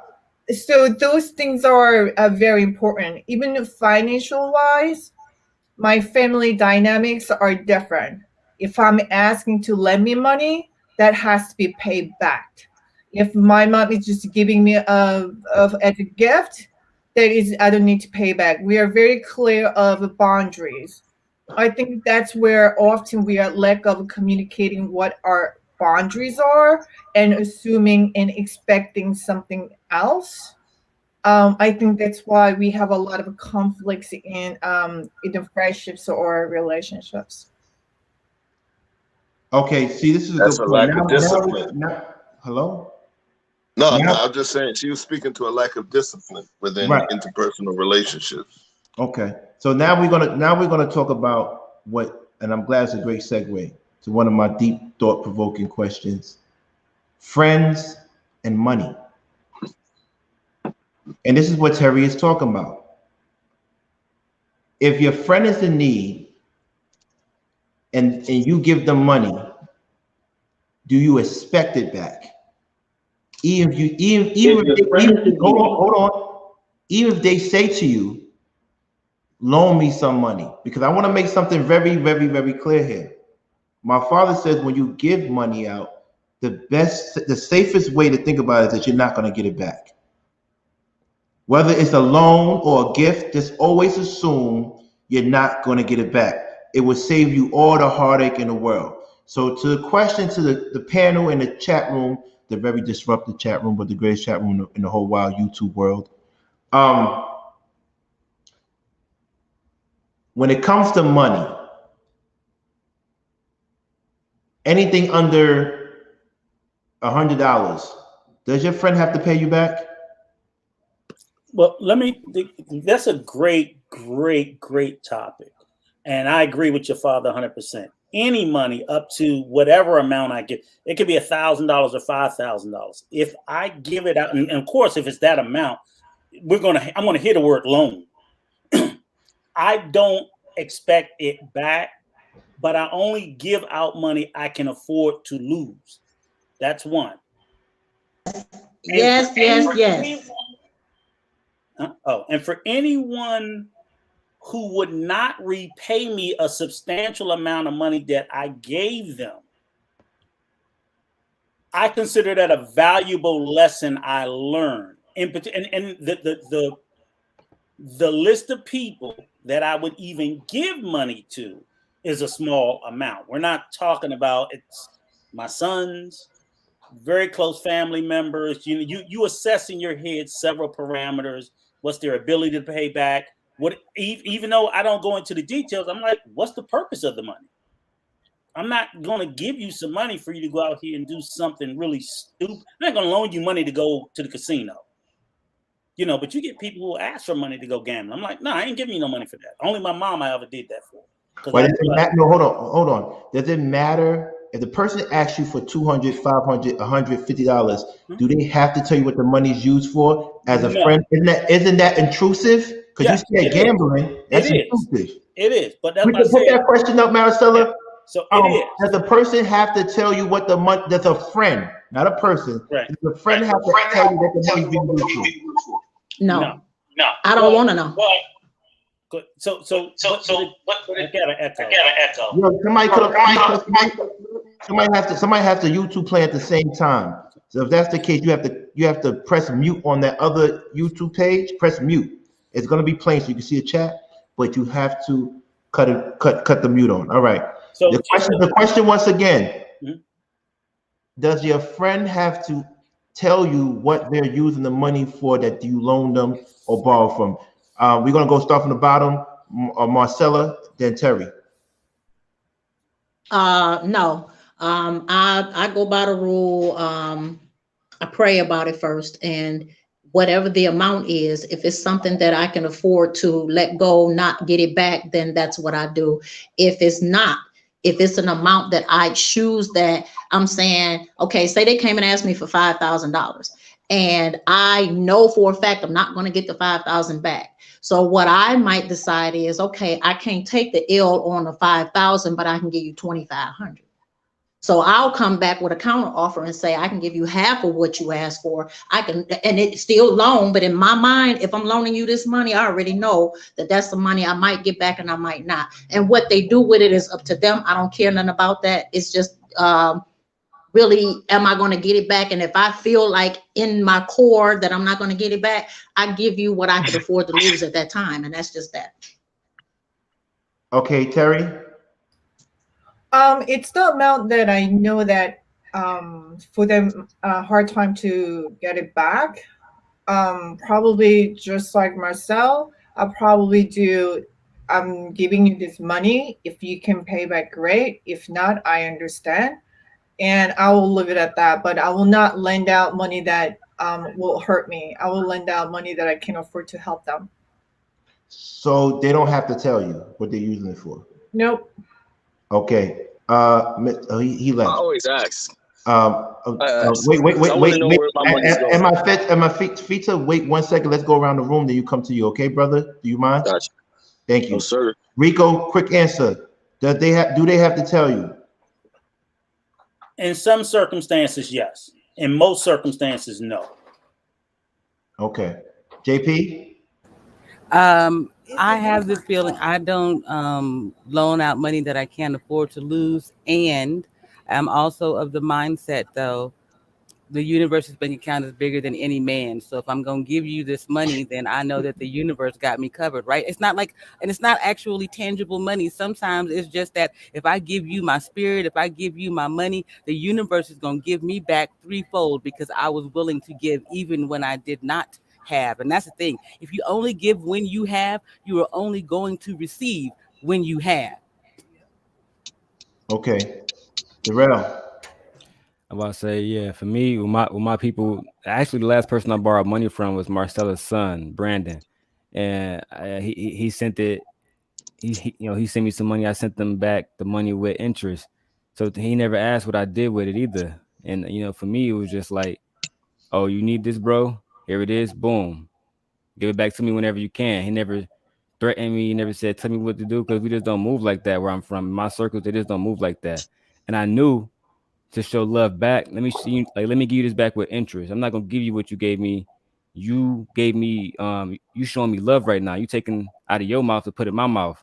So let me put this back with interest. That's how I move. Okay. Okay, Chef. Can somebody Please? So hello. Okay, you know, I think it is. I think you have so whoever has you have another window open.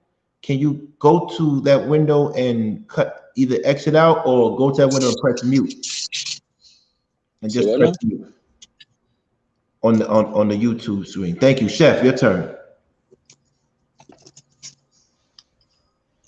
I'm going to draw back on my corporate America experience. When you have to deal with a large group of people, you're going to have to move with them differently based on each of their personality archetypes, and as well as their as who they are, their propensities for doing certain things, and how they move and their skill set. Look, if my homeboy, I'm not going to say anything, if I have a certain homeboy who doesn't have the bread, and he's not gonna be able to give you the bread. His heart tells you, yeah, man, he wants to give you that bread. You understand the difference between intent, you know what I mean, passion, and actual execution. He wants to, but you know he ain't give it before. But that's your boy. There's love there.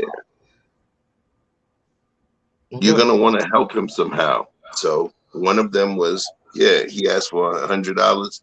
You gave him 50 or 75 because that's what you're gonna expect to just let go. There's other friends that normally are more financially. There's other friends that are more financially astute.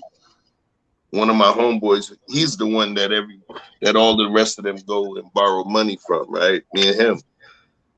When he hit me up and he was like, yo, OG, yo, I need your help, man. Can you send me $1,000? I sent him 1,500. Why? Because knowing the place that he is and the point that he's at, and knowing that he asked for that, he asked for exactly what he needed at that time. The extra 5 was from me to him, recognizing that he was in that situation. That's not going to be the case for everybody. The people that normally ask, you ask, hey, Uncle Fred, can I get $100? What you need it for? Well, I'm doing such and such. Well, why you ain't do some other shit? Well, there's this. Well, why you ain't do that? And then you end up, what the comedian said, you end up being like, man, fuck your $100.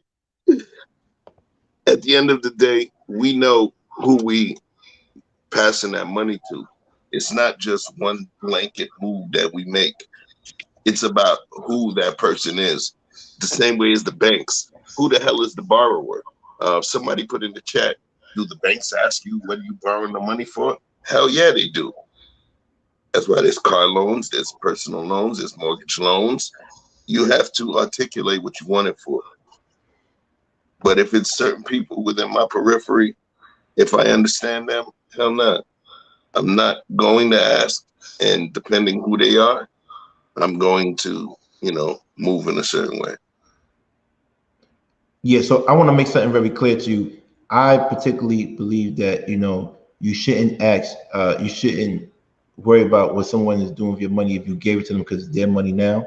However, legally, if someone takes your money and uses it to buy drugs, you are an accomplice. So this is even more reason why you should ask. I'm just letting you know. Legally, if someone asks you for money and you give them money and they do something, maybe you could talk your way out of it because you didn't make any profit, but you can get prosecuted. I'm just letting you know that now. So with that being said, do you have to ask your significant other permission when you lend money from the family to your friend? Because we all have a family member or a friend that comes to us for help. And we all have a family budget. I don't care how much money you have a budget. Do you have to ask your significant other to help that person? Or you could do it on your own free will? Or would you do it like most men and women I know, they will give the money to their friend and not tell their significant other and try to replace the money. Is that stealing? Is that Wait, can we just address something that's going on in the chat? Everybody keeps talking about what a bank would do. You made a good point. Wait, hold on. Somebody. Oh, I'm sorry, Mr. Somebody's. We have to fix this before we go further. Filter. I'm sorry, I skipped you. Can you go and then can we figure out what's going on with the echo in the background? Oh, do you still hear echo? No. All right. So, am I clear? Yes. All right. Cool. So, I think it would be good to know, just to make conversation, because the money shouldn't be the only thing. Like, if this shit people's, you should be able to have a conversation. Like, right. You made a good point at the end as far as like, that was kind of deep though. Like they could get the money to somebody else and blah, blah, blah. But,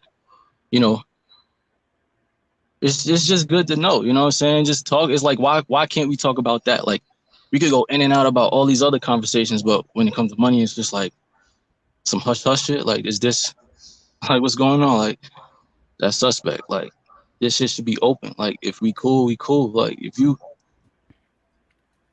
know me enough to ask me for money, then it's just like, if a random person walked up to you and asked you for a stack, like, would you give it to them? It's just like, you don't know that person. So if it's your friend, like, why can't we talk about it? It's just a conversation.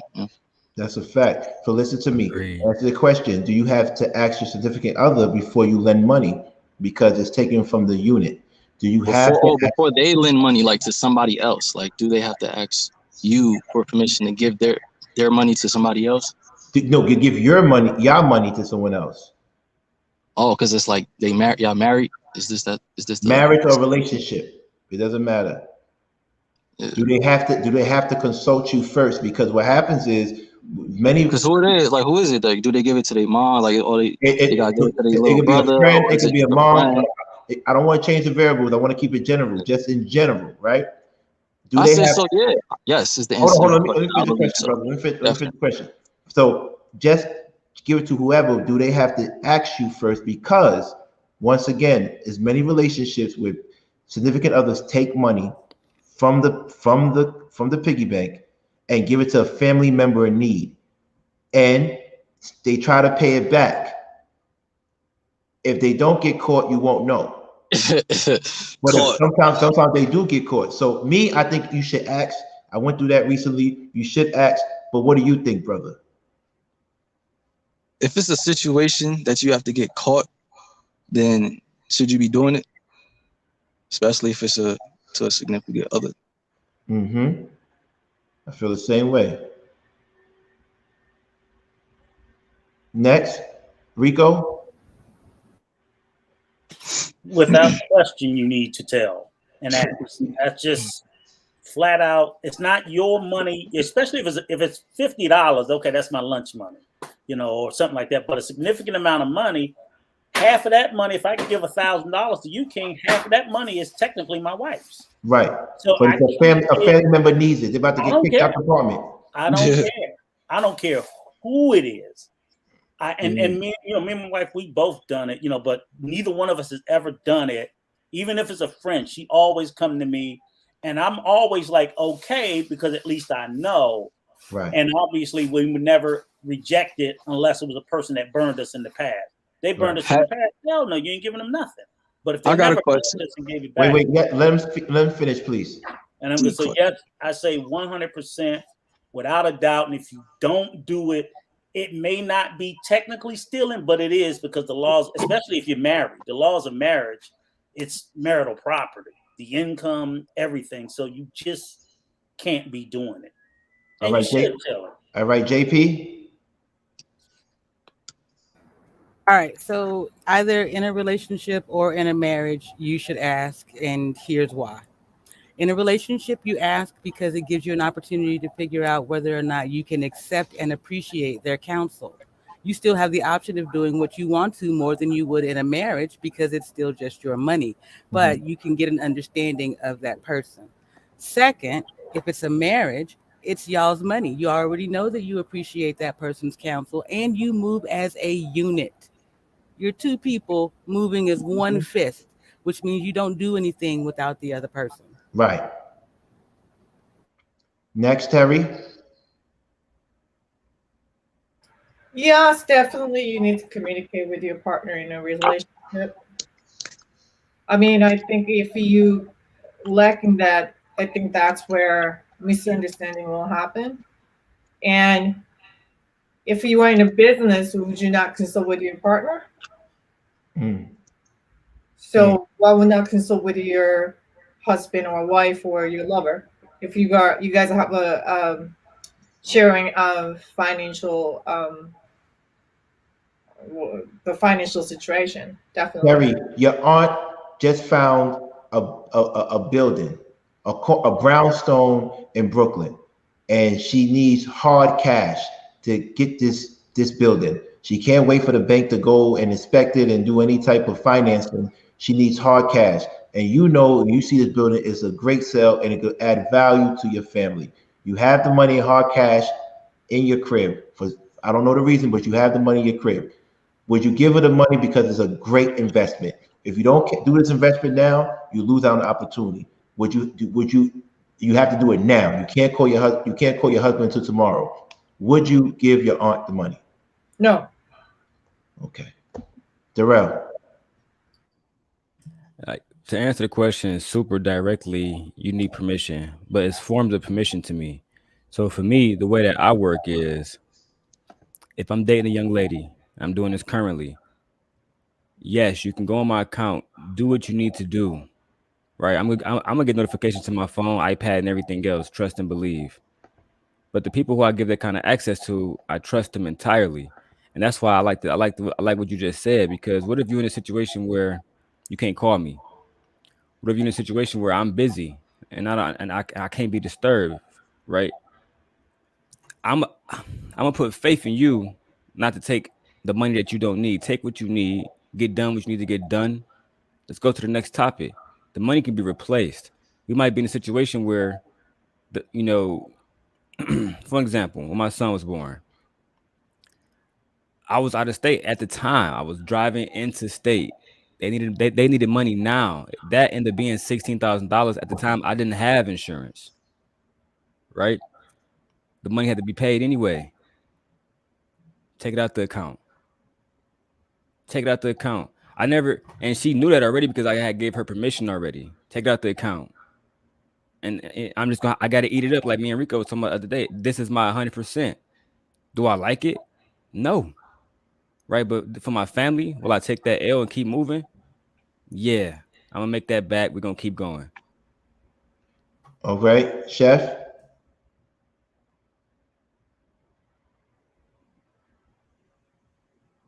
One, the answer is dependent on where the relationship is at this point. Is it a relationship? Is it cohabiting? Is it a marriage? A relationship, cohabiting, and a marriage, they entrench three totally separate and distinct universes. Fiduciary wise, financial, whatever you want to call it. All right. So let's talk about one.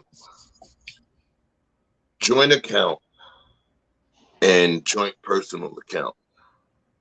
If I go and I get married and we both work and we create a joint account is going to be the thing that we, as our couple, as this couple, this union, that we use to work together to build the relationship. The personal account, that's shape up money. That's, little red bottom, give me a watch, give me some cologne.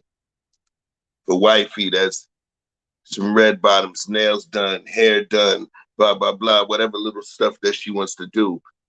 Those funds, disposable funds. When you budget the right way, you have disposable funds. Disposable funds, you do whatever the hell you want to do with your disposable funds. Okay? So if my disposable funds may be $1,000, I put in whatever few G's into the house stuff. the household bills, the ancillary funds, the miscellaneous funds, and all of that stuff we going. And I got my G for the next week, couple weeks or whatever. I don't have to give my old lady no receipts on what I did. Oh, I bought 4 Texas margaritas, red bottoms. I bought a watch. I bought some Kinghormeku Black. I got extra cheese on that pizza I got from Pizza Man down on. We don't do that. We don't do that. Okay? Some of my homies back when we were, all of the homies from back home in Brooklyn, all of us did not have the same level of financial ascent as all. Some of the homies are still on the back in the home and back in the crib, you know, rolling the blunts, drinking that same 40 from back in the day before we made our ascent. Some have made their own ascent. But back in the day, there was one of these things that we used to do. We called it Paycheck Club. Normally it would be a few of us do it back and forth where, okay, you get paid on the 1st, I get paid on the 8th. So I'm gonna give you $100 on the 1st. And then when you get paid on the 8th, you give me $100. You get me? You get what I'm saying? Paycheck Club. What happens is I still have some friends. I know what you're talking about. I still have some friends that they're not well-to-do, but they still need that Paycheck Club help. And I participate in the Paycheck Club with them. You get what I'm saying? There's things in terms of us being, and now we're going to get technical, us being leaders, where everything rises and falls on leadership, and us being the ones that's supposed to move things through. You know, there's going to be diplomatic decisions that we make on behalf of the household and on behalf of our ecosystem that we may not share with our mate. There was one time where I left my wallet home, right? It was a couple times I left my wallet home. I was in a situation, and then my lady was like, hey, don't worry, such and such gave me back 400 that I got 400 cash. You don't need your wallet. Such and such gave me $400 that I had lent them before. They gave me that money back. It happens like that, man. It happens like that. But it all boils down to whatever dynamic you have set up. You know, you don't have to explain every single expense that you make if it's personal funds. But if you walk into something, into a corporation type situation where you and this other party who is your mate pool funds together into, you know, some sort of situation, and without question, you have to explain where those funds went and how. But all of I'm saying is that it's a difference to it.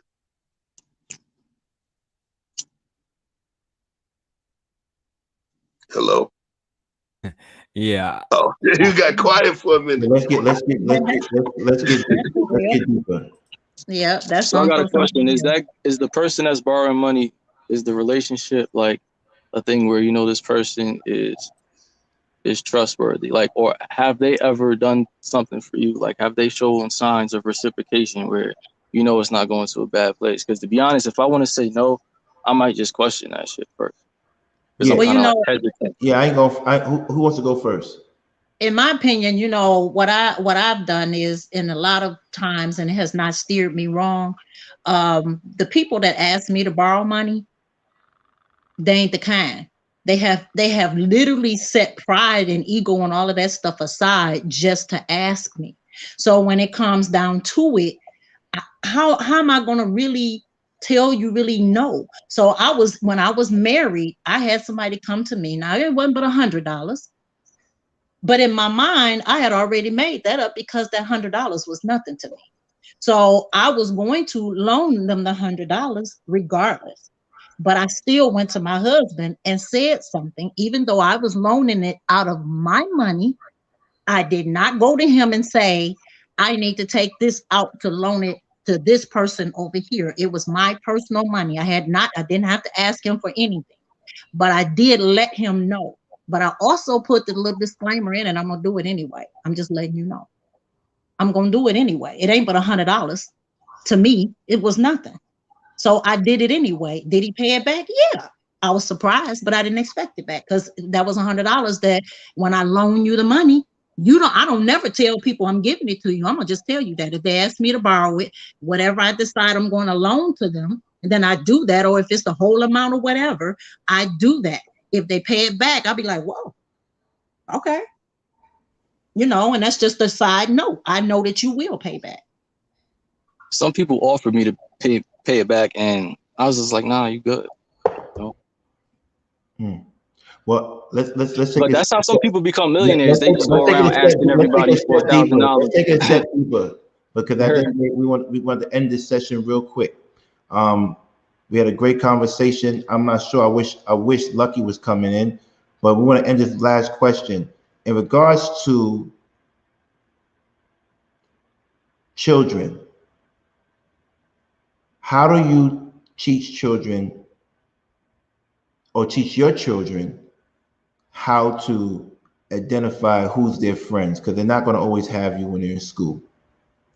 What are some of the valuable lessons that you? Now we want to stay on longer, because Natalie said, what are some lessons, or 1 or 2 points that you could tell your children in regards to choosing the correct friends?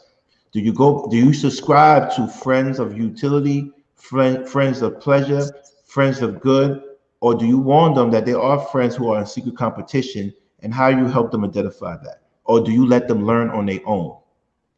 Don't play with kids. One at a time, brother. One at a time. I get it, because you're very smart and you got great answers, but we want to be fair to everybody on the panel. Darrell. I'll knock mine out real quick. Like I said, me and Marcella, our families became aligned because of my friendship with her daughter, and she's here so she can confirm this, or hold me accountable if I'm lying. To me, the way that, and I'm going to answer the question, right? But the way that I do it is watch how I move, right? And the reason why I say that is because when I met her daughter, right, somebody was picking on her daughter, a black man, a black young man. Nobody defended her. I'm not about to watch this happen, right? That was years ago. Today we still solid because we stand on principles. It's not about money. It's not about your race. Really, it's really about your heart. How do you really feel about me? How do you really, really, like? Do you love me? Or because for me, it's no black and white. I don't do in betweens. Do you love me? Are you with me? Or are you against me? You know what I mean? Because if you don't love me, then you might do something against me. You think you might not now, but we might find ourselves in some real spicy waters, right? Because you're not sure how somebody genuinely feels about you. That's why with me, the way I would tell my people is, and my kids, I would tell Leia, I would tell Xavier, I would tell Junior and Aaliyah, make sure the people that you around that say that they're around, and then your team, if they on your team, make sure that they love you. Period. I don't care about how much money they make. You can make more money than your man's. If he love you, he'll go to war for you. It remind me of what Scarface did to his man's, who ended up trying to marry his daughter, right? I mean, his sister. Sorry, Manny. Yeah, his sister. Manny. Yeah. You betrayed Manny, bro. That's why I don't like Scarface, because you had somebody who would have went to war with you. Had he been there when everything happened, watching your back, maybe what happened to you would never happen to you, right? Because Manny loved you. He really loved that man. And he loved them, because I'm going to honor your sister and your family. I'm going to marry her. So that's how I move. You got to love me. And it can't be questioned either. It got to be unequivocal. It got to be unconditional. Just love me. If you don't love me, get from around me. So, and let me, before everybody else goes and advice they give their children about making friends, I want to say, Daryl, that's the type of stuff I like from you, because in my mind, God forbid something happens to you. You just left a lesson for your children to see how my father wanted me to choose my friends. So these are the messages we have to give on this platform, that just in case something happens, your children or your loved ones can see this and refer back to this. Next, Marcella. Yeah, I actually went through that. All my children are adults now, and I literally had to go through, and it all goes down to character. And that's what I told my children. You have to look at a person's character. And my oldest son shared on Facebook, I think it was you, Chef, that said something about it or whatever, but it was about when somebody show you who they are, you accept them for who they are. You don't try to fight against that. They have showed you who they are. You have made them out to be something else in your mind, but they're showing you who they are. Accept them for that. And don't be mad at them, because that's who they are. You understand what I'm saying? And that's what I told my kids, and they literally have stuck and stood by that. You look at people's character, because that is not going to steer you wrong. They can try to hide things from you or whatever, but their character is the true shining star. So that's the thing you have to look at when you're judging friendships, their character. And that's Thank what you, I told them. sis. Yeah. Thank you, sis. Yep. We beg for the truth, but we Yep. rage against it at the same time. Yep. And so that's what I tell my kids, and I always will. And my oldest boy, he shared it on Facebook one day and went viral just off of my comment, just some things that I say to them, just from me being them. And I never sugarcoat nothing. Do I, Darrell? I don't sugarcoat anything. I am as blunt and direct as I could be when it comes down to anything, and especially when it came to my children. I never sugarcoat it. Never. And I think that's the biggest mistake anybody could ever do, is hide anything or don't be honest with them, so that when they run into situations that they would know how to deal with it. You'll know how to deal with the Judases. You will know how. If you go back and look at the stories, even though some things are washed up and everything, but if you go through the whole realm of things, the bottom line is Jesus didn't want you to do some of the things and pay people back the way they're doing you. He don't want you. That's not always that's a back and forth, never ending war. Okay. He didn't want that. And that's the same thing we have to look at as when you're telling your children who to pick. You have to look at people's character, and it speaks for itself, hands down. Yo, Darrell, I'm finna adopt your auntie, man. Just letting you know now, so there ain't no beef. Okay. Next on Natalie, talk to us. I've been waiting to hear from you for the longest. Okay. It's a pleasure meeting you. Hey everyone. Before I start, I just want to say thank you for this platform and the energy on here, number one. But when it comes to friendships, I always think about growing up in a Haitian household and how we were always taught to be mindful of someone's energy. You have to be mindful of how someone stares into your eyes when you're making contracts, how they treat the janitor. So that tells you something about their character as well as integrity. So before anything, you know how they talk about relationships and they say people come into your life for like a reason, a season, or a lifetime. That's another way I look at friends. If I've known you from kindergarten and we haven't spoken for like a year and we just get up, I know that's a friend, because you don't have to ask me why I didn't call you. You could just say, well, maybe life got in the way.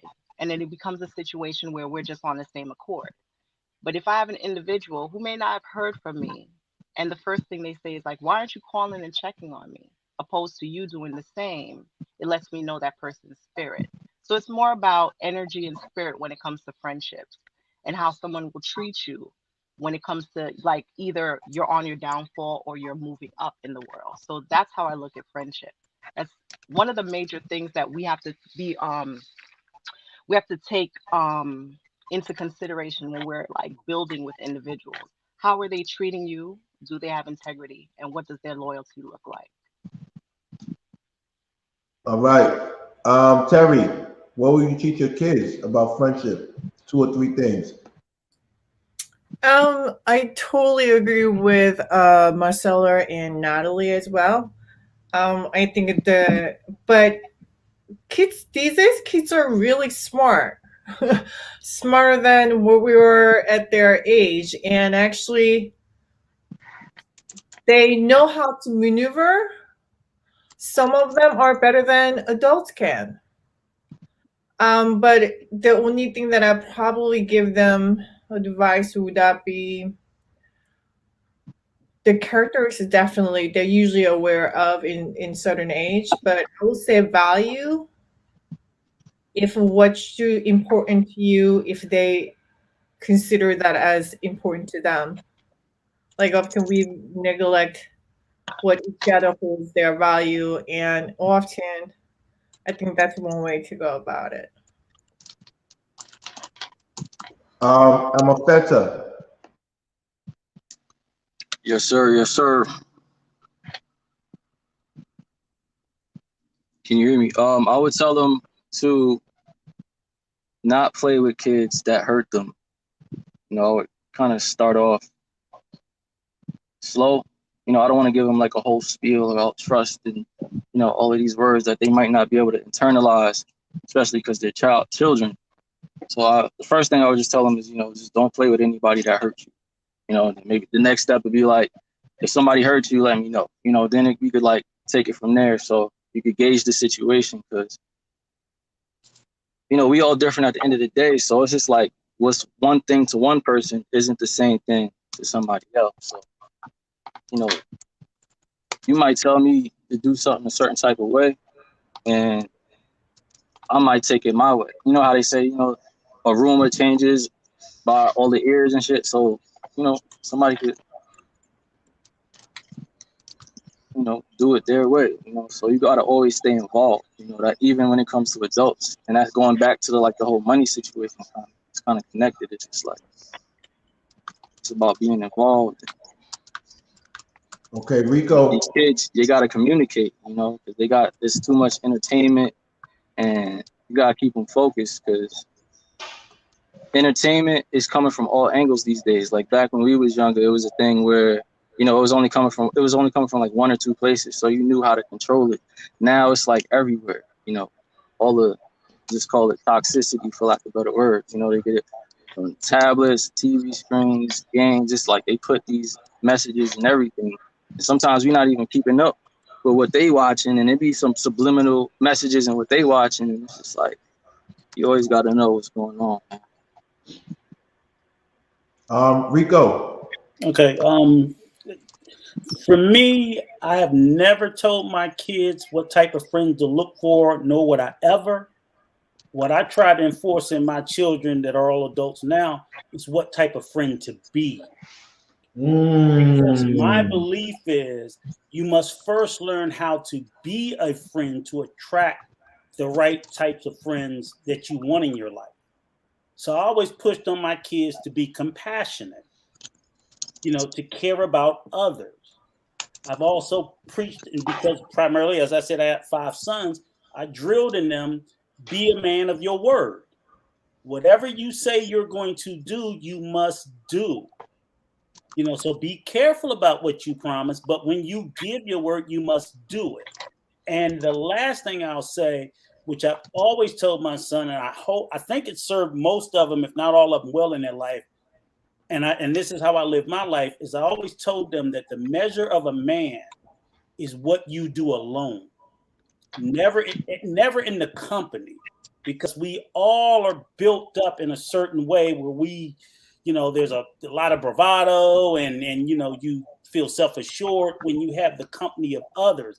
But I always watch how people deal with adversity when it's only themselves. Those are the type of people that I really have always admired, looked up to. Those are heroes through the history of time. When you have to stand up against the mob of an unpopular position and period, those were your Malcolm X's and your Martin Luther Kings and so on and so forth, because it wasn't always in fashion, but they stood alone and then they built the following, whether that following came or not. So I always try to tell my son, you know, become a friend, you know, because why do you get all the good, you know, why are you out there looking for something that you're not? Ooh. I won't tell them what type of friend to find. I tell them this is how you need to be. And if you do that, it should work itself out. The choice is yours, but if you're not these things, it doesn't matter. That's awesome. That's the best advice. That was the best advice. Proverb. Oh, that was awesome. That was the best advice. Damn, Rico. Let's go. Damn, Rico. Let's go to Chef. Chef, what you think? End it off. After this, we close out the room. I gotta eat these oxtails in peace. Who you telling, man? So listen, I'm gonna use the dichotomy of teaching your kid how to ride a bike. You teach your kid how to ride a bike, we let them ride the bike, and we don't let them know that we are or are not holding the back of the bike, right? Why? When they're about to when they start wobbling and they're about to crash into somebody's garbage can, we grab a hold of the back to give them a level of confidence so they understand no matter what happens, mommy and daddy has you. So you can keep pedaling. You won't get hurt. Sometimes once they start pedaling and things are working, what do we do as parents? We let go of the back of the bike, but we still continue behind it. So that when they look back and they see mommy or daddy is not holding the bike, that builds confidence. So technically, I'm going to speak for myself, not about absolutes about what should or what should not be. I'm going to speak for myself. The way I look at it is, you know, how often do we ride bikes? Not very often. You know, and I typed a couple things out. You know, I put how they relate to other kids is more important than it's what's more prevalent. So what I do is my child is within a dynamic. Already I know that it's going to be a safe place. I'm not going to place my child with kids that I believe have significant issues because that's not parenting. I place them into that situation. I sit back and I observe the interpersonal relationships with other children. If you've ever been a parent and you had that wonderful moment of sitting and finally seeing your child, who's now a toddler, chilling with other kids, that's when you start to figure them out. Like, oh man, my baby is bossy. Oh, damn. Little man, he's an alpha. Yo, oh, damn. He's a little aggressive. We got to make sure he can't be hitting his kids like that, baby. We start to learn our children. We don't just teach them. We learn them. We don't just teach them, we learn them. And then how we learn them enhances the teaching style that we deliver, right? So I sit back and I watch your interpersonal interaction with other children. And then what I have to do, if I consider myself a good parent, you know, a decent parent, I have to entrust what I've instilled in my child in terms of watching how they move within that environment, right? But in order for me to be a partner to my child as well, I have to sit in the background to determine if I see some potential friendship signs to address or bring to their attention. Because I've been in this wilderness of friendship and interpersonal relationships as an adult. So I know how it really pans out. So the same way we do mentorship with the little OGs, the little brothers or whatever, I would have to do the same with my seed to make sure I try to make sure they understand, hey, I know you like little Johnny over there, man. But every time a girl gets around, man, he tries to punch you in the stomach, man. He's making fun of you, you know? You guys understand what I'm talking about. The same way with the sisters. So we allow them, but we do the same thing that we do with the bike. We hold, let go. Hold, let go. Hold, let go. You know, but we are still part of that. And we are still responsible for making sure that our wonderful progeny, our children, are not injured. So it's our responsibility. So we always have to be on deck to make sure what's going on. Well, I want to say on that note, we're going to end the show. I want to thank everybody for coming. I always try to let Chef speak at the end because Chef is a life coach. I've been telling him to get his Patreon up for the longest, and even someone said it today. So reach out to Seth. He's a life coach, meaning that, you know, he doesn't give advice for free, but he does give great advice. So reach out to him and everything. Where can they reach you, Chef, if they need to get life coaching? You can reach me at Chef space. At Chef Shapino on IG. You can hit me on a DM. You can hit me at Chef space Shapino on YouTube. And then also you can hit me Chef Shapino, one word, at gmail.com. All right. I want to thank everybody. And listen. Some people, you know, people have called me a life coach and all of that for a long period of time. What I like to say is that I give a different perspective that may resonate a different way for you. And that's the key. You get what I'm saying? I'm not That's trying, it. you know what I mean? This ain't me. You know, the Lord is my savior. I'm just a vehicle or a vessel. And I'm just giving you another color to another tint to your lenses. Yes. Yes, Right. yes. So I want to say thank you to everybody on the panel, everybody in the chat room, and please do me a favor. Those who are in the room and those who come to here to have just like I feel like we are a real. I don't feel we are a real community.